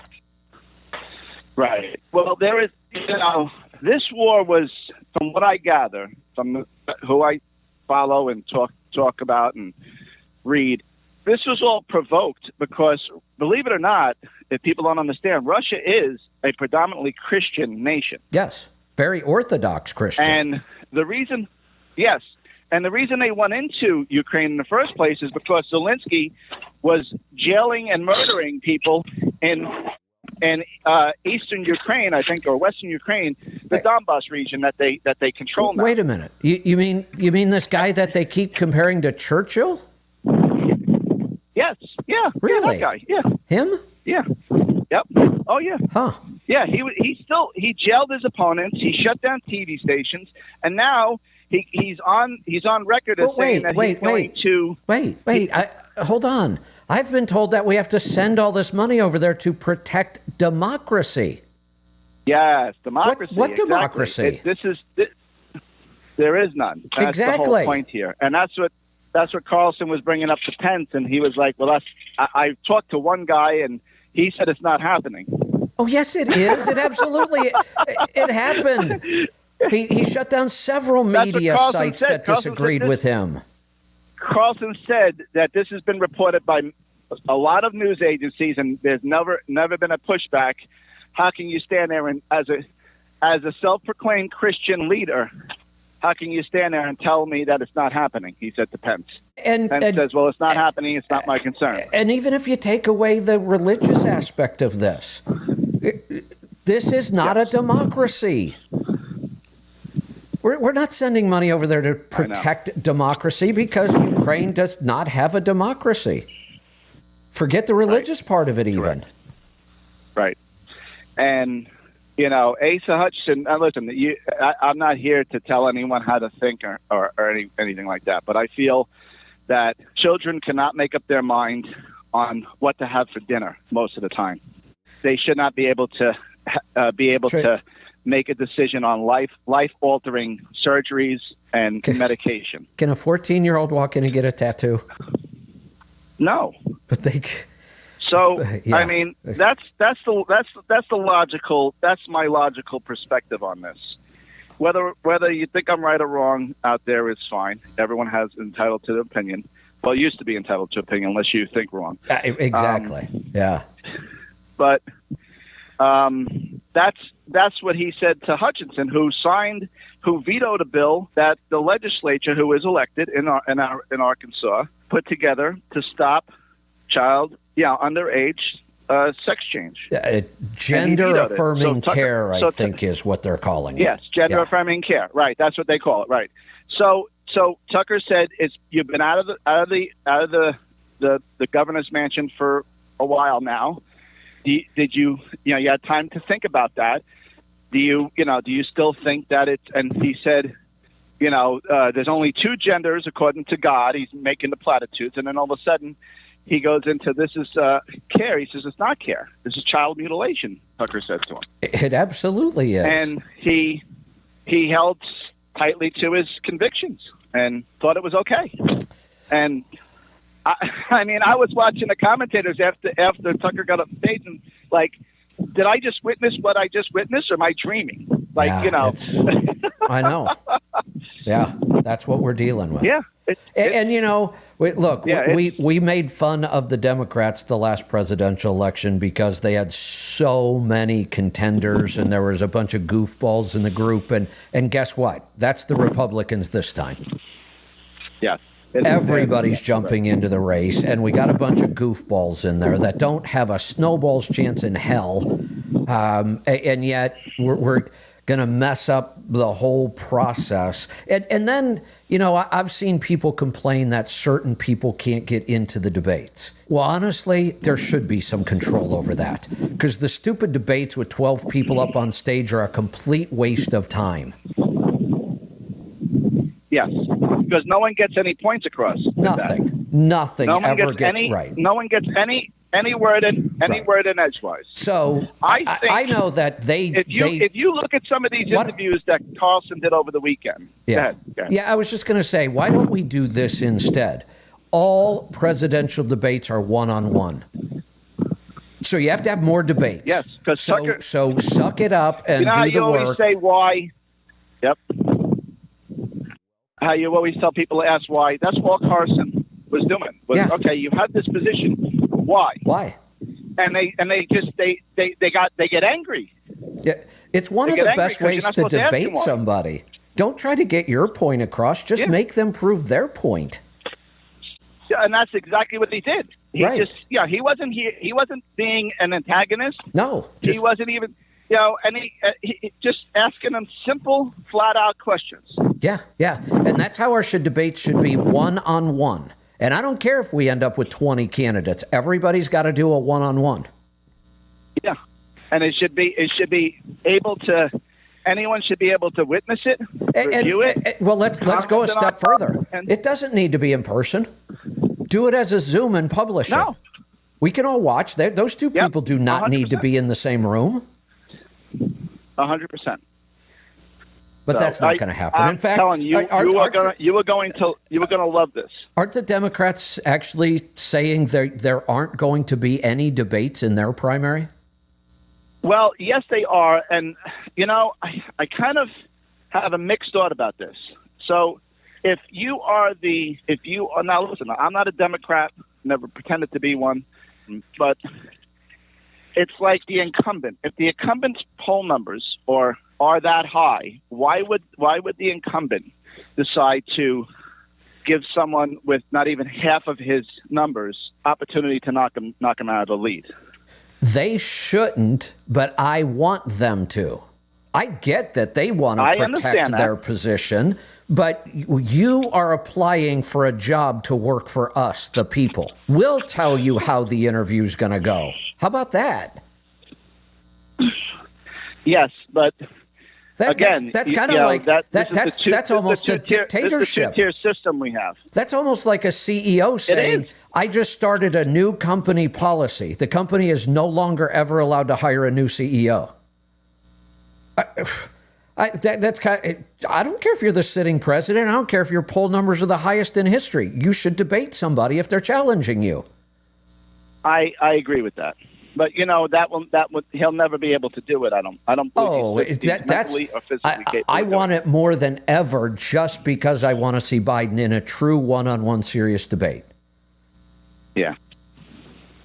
Yeah, I mean, he held his own to some degree because of the moderator helping him when he won against Trump in 2020. That was a fiasco. But I know the whole. No, I know, but he did okay. Chris Wallace, he did. He actually did better than I thought. Helped him. Yeah, he did. So, one night does not make a president.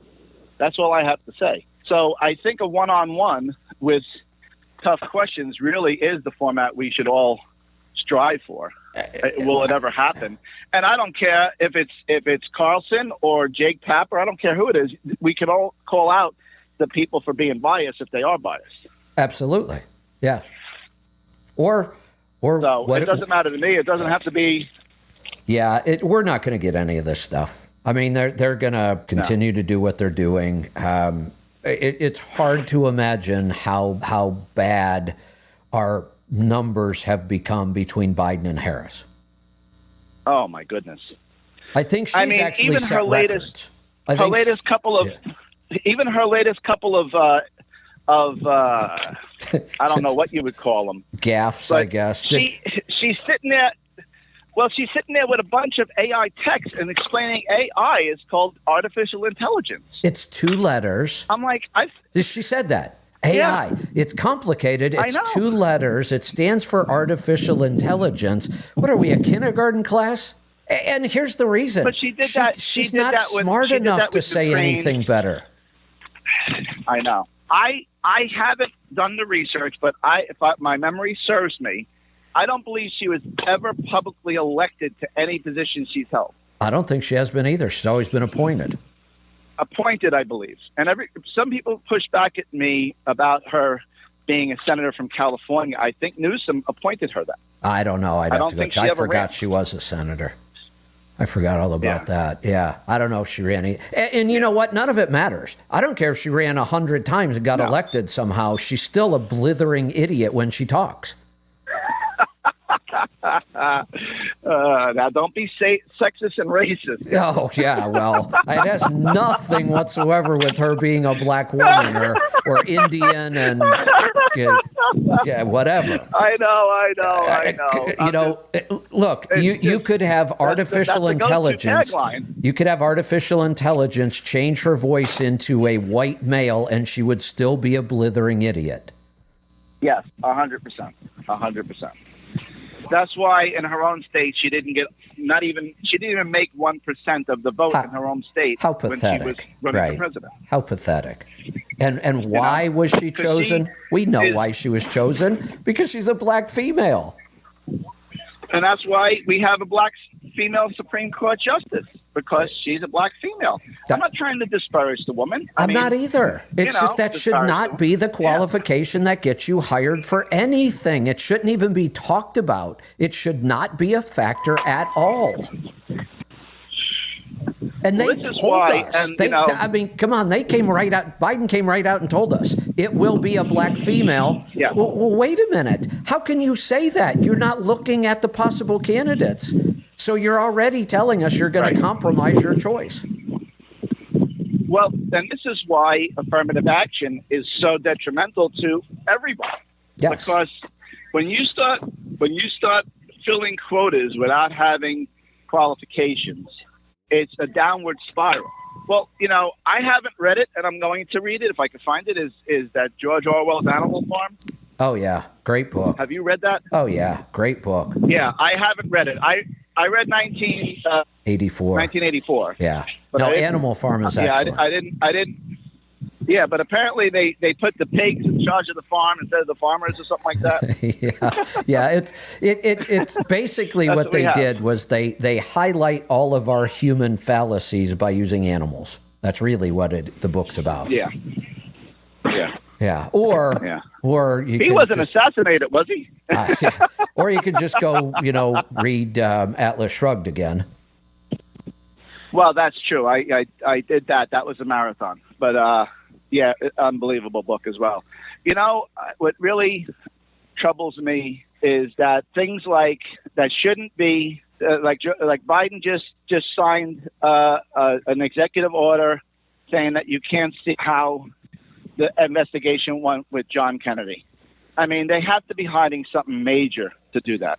Yeah, it really. That's pretty ridiculous. These are the things that really drive me a little insane, that they're hiding information that should be.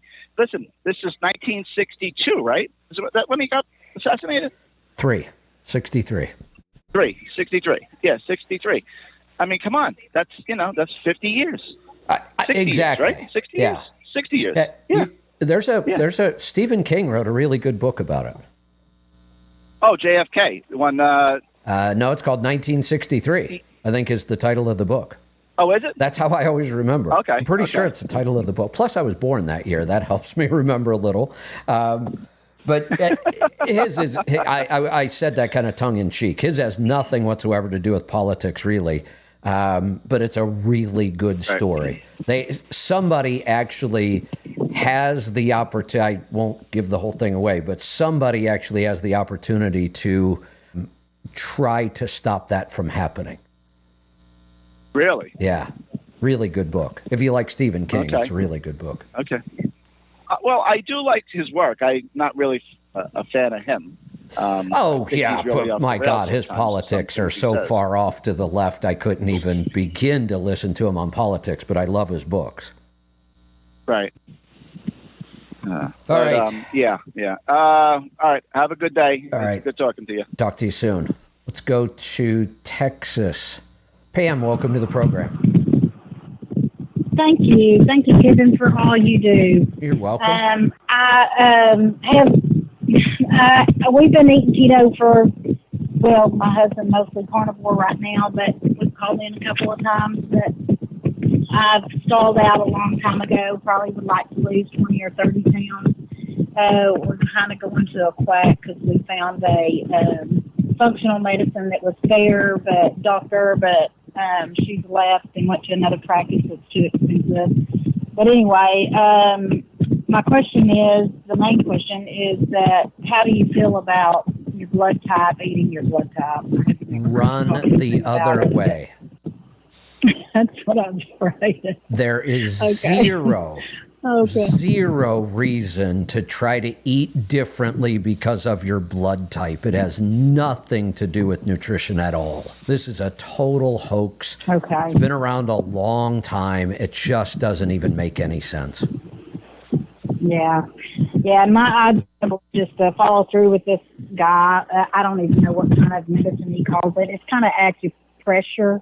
And he's a chiropractor, but Gary had the SIBO, and we kind of talked to you a lot about it. He's been doing carnivore and much better, and he was trying to find a way to kind of start adding the good bacteria to put back in. And I don't know, we just found this guy and decided to try him, but that's what he kept telling me, because I said, I feel like I'm pretty healthy, but I just can't lose weight anymore, and was kind of reaching out to him. And he said, well, you just got to find your type. You're probably eating all the wrong things, which we mostly eat. Right. We know what helps human beings become a normal body weight. It is low carb, real food. So we can generalize it. Right. It's got to be real food that does not include grains. Grains are not real food. And if it's going to be low carb, you can't have grains anyway because they're high carb. This is not even in question anymore. Human beings will get healthier and lose weight on a very heavy animal-based low carb diet. Now, does everybody lose weight? No. Lots of people get stuck. We've identified the two biggest reasons people get stuck, and we usually know how to fix them. One's easy to fix, the other one not so much. The first is digestion. I see over and over and over people who aren't digesting their fats well struggle to lose weight because the fat is so critical to our health and our diet. And if we can't digest it, it's like we never ate it in the first place. So if you're not digesting your fat, you're still kind of technically on a low-fat diet. And low-fat doesn't work. So if sometimes it's digestion. That one's fairly straightforward to fix. We have kits, we have protocols, they work. We've done it thousands of times. The next big reason people won't lose weight, even though they're eating the right foods, is stress.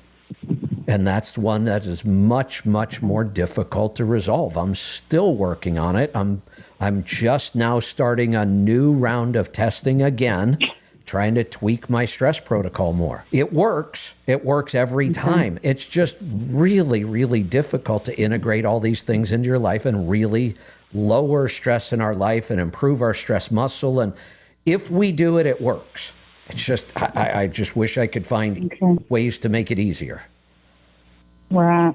So if I was going to try one of the digestion kits, what would you recommend? I would have to have you do a NutriQ first, because then I can see which I one did is. download one of the. Yeah. Okay. I'll You go know, ahead and fill that out today. Sometimes we could go through some questions, if like your husband, it was pressure high up right after he eats.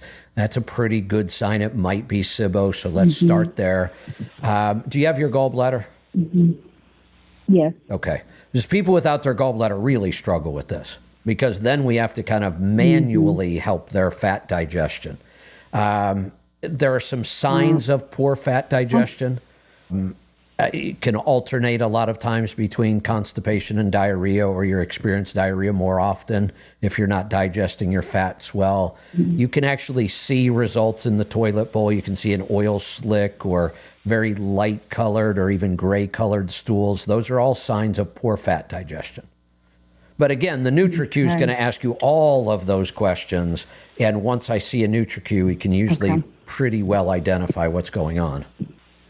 Okay. All right. I've got one in my email thing, so I just need to start and fill it out and then send it back in. There you go. I had a couple other questions. Sure. I don't say it right. The sous vide or the sous vide? Yeah. The Sous vide. The thing that you do the yogurt in and sous vide. What is the brand that you recommend?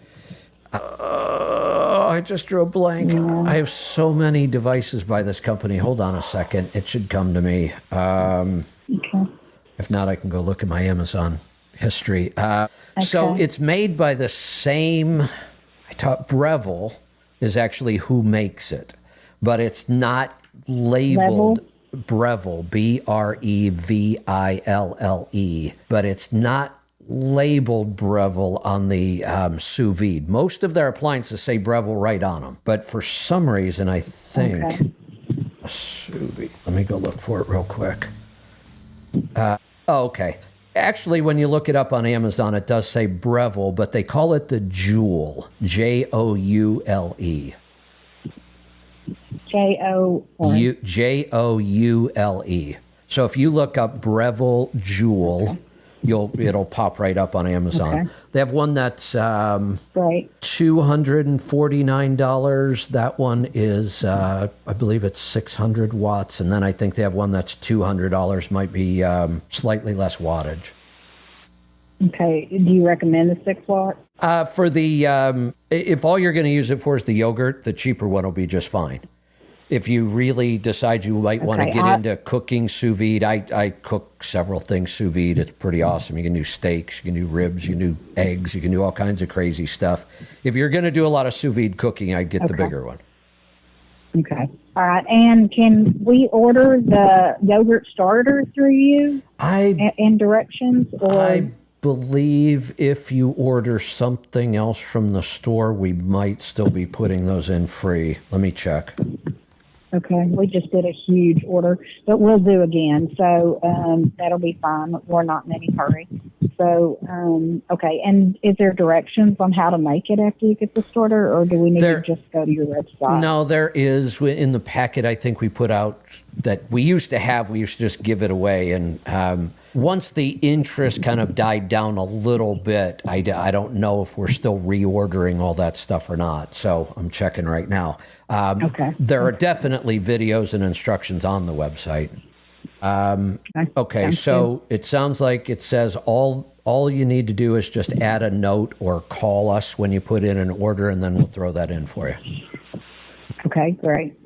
Good. All right. And just my input about your last caller, this is not a mistake about our government. You know, you can't screw things up this fast.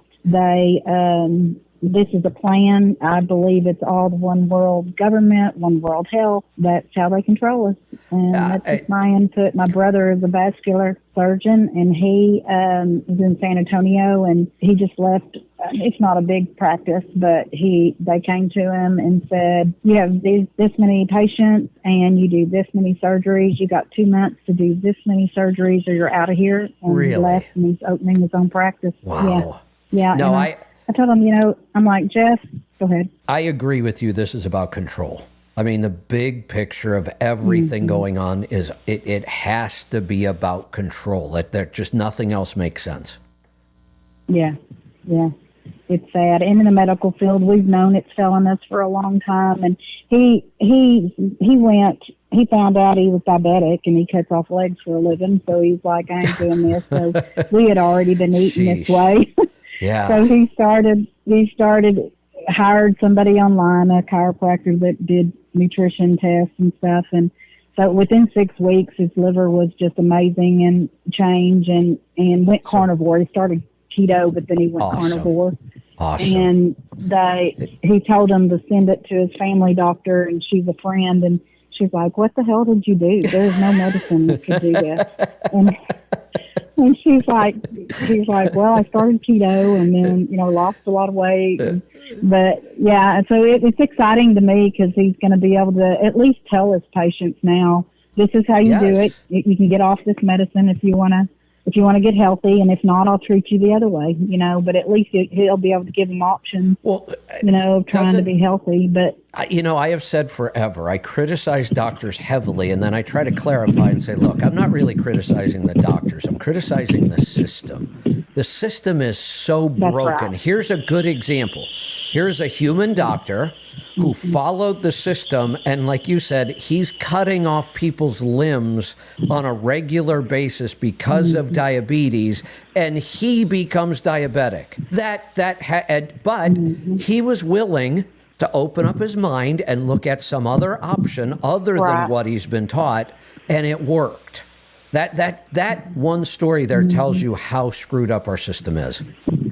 I know, and he said all through medical school, he said he had a doctor that was old, and he said we all thought he was a quack because he kept trying to tell us how healthy, all this can make a difference, and we're listening to all the other, professors telling us no, and he said, and everything we learn comes from the pharmaceutical, how to treat you with medicine. You know what else I was reading the other day? There must be 20 articles a day. Now, I scroll a ton of different news sources every day, but I'm not exaggerating. I probably see between 10 and 20 articles about Wegovy, Ozempic, these diabetic drugs being used for weight loss. The stars are all doing it. Now everybody's doing it. So there's just all these articles. They make me crazy. But I was reading one the other day, and now they're going, well, not only does it help you lose weight, it actually curbs addictions. And we're getting reports of people saying that their brain fog is lifting and their joints don't hurt as much anymore. And it's all because of Wegovy. And I'm thinking, no, you idiots. It's because they actually lost a little bit of weight. Those aren't benefits of the drug.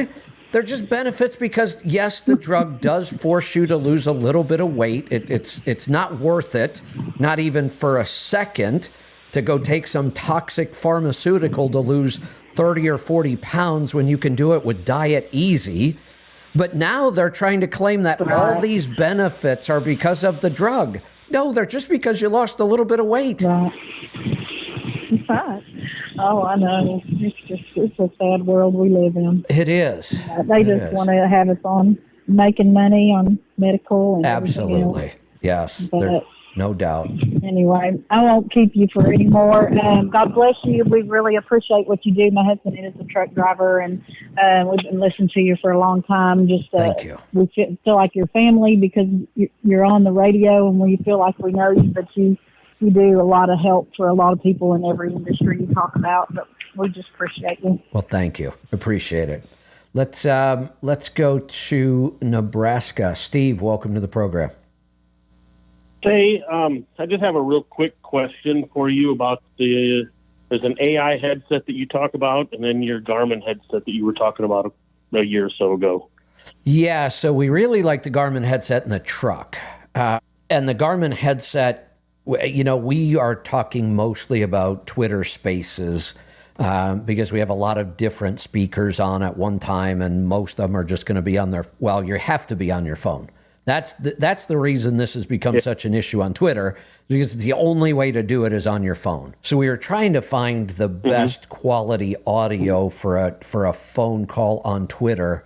The Garmin headset works really well, but the reason we got talking about this AI headset was because somebody jumped on and I heard their audio quality sounded so good. And I'm like, what is that headset you're on? And it turns out it's like a $40 AI headset. The thing sounds amazing. Do you happen to know what that, what brand or whatever? Let me go see if I can find it. Somebody sent me a link on Twitter, but I get so much stuff on Twitter that it takes me forever to find anything. I don't. I'm not going to be able to find it. I know I won't if I try scrolling right now. Are you a member of either of our websites, the Tribes? Yeah, Healthy Tribe. I'll try to find it today and post it up on Healthy Tribe. Okay, that'd be great. Yeah, I'll go look for that. Somebody even said recently it was on sale. Somebody bought one for like $30 or something. I've talked to 2 people on them now, and both of them sounded fantastic. Okay. I'm in the market for a new headset, and I just wanted to... Yeah, now, overall, I have no idea about anything else about this headset, whether it's, comfortable, whether the speakers work well. All I was commenting on was the sound quality I was hearing come out of it, but I know nothing else about it. But How wrong could you go for $40? I mean, really? I've wasted more money on dumber things. So. Yeah. Now, when I travel, even in the coach, I do use the Garmin headset. I really like it a lot. I will probably go buy one of these, but I doubt that I would replace my Garmin because it does so many other things for me in the vehicle when I'm traveling. But sound quality for, something like Zoom calls or the Twitter Spaces, this headset might be kind of nice to have. Okay. So I will I'll look for that. I'll try to get it up there, and I got a lot to do this afternoon. I think we're going to wrap this up. I don't have any calls right now. We did 2.5 hours, and I've got a lot to do today. So we are going to wrap this up. I don't think we have any guests this week. I don't think we have anything going on. I think it's a pretty normal schedule this week. No guests. So lots and lots of room for questions this week. Jump in and join me. We will see you back here tomorrow for the Power Hour. Be safe, be profitable, be fit and healthy. Always do the hard work and master the journey.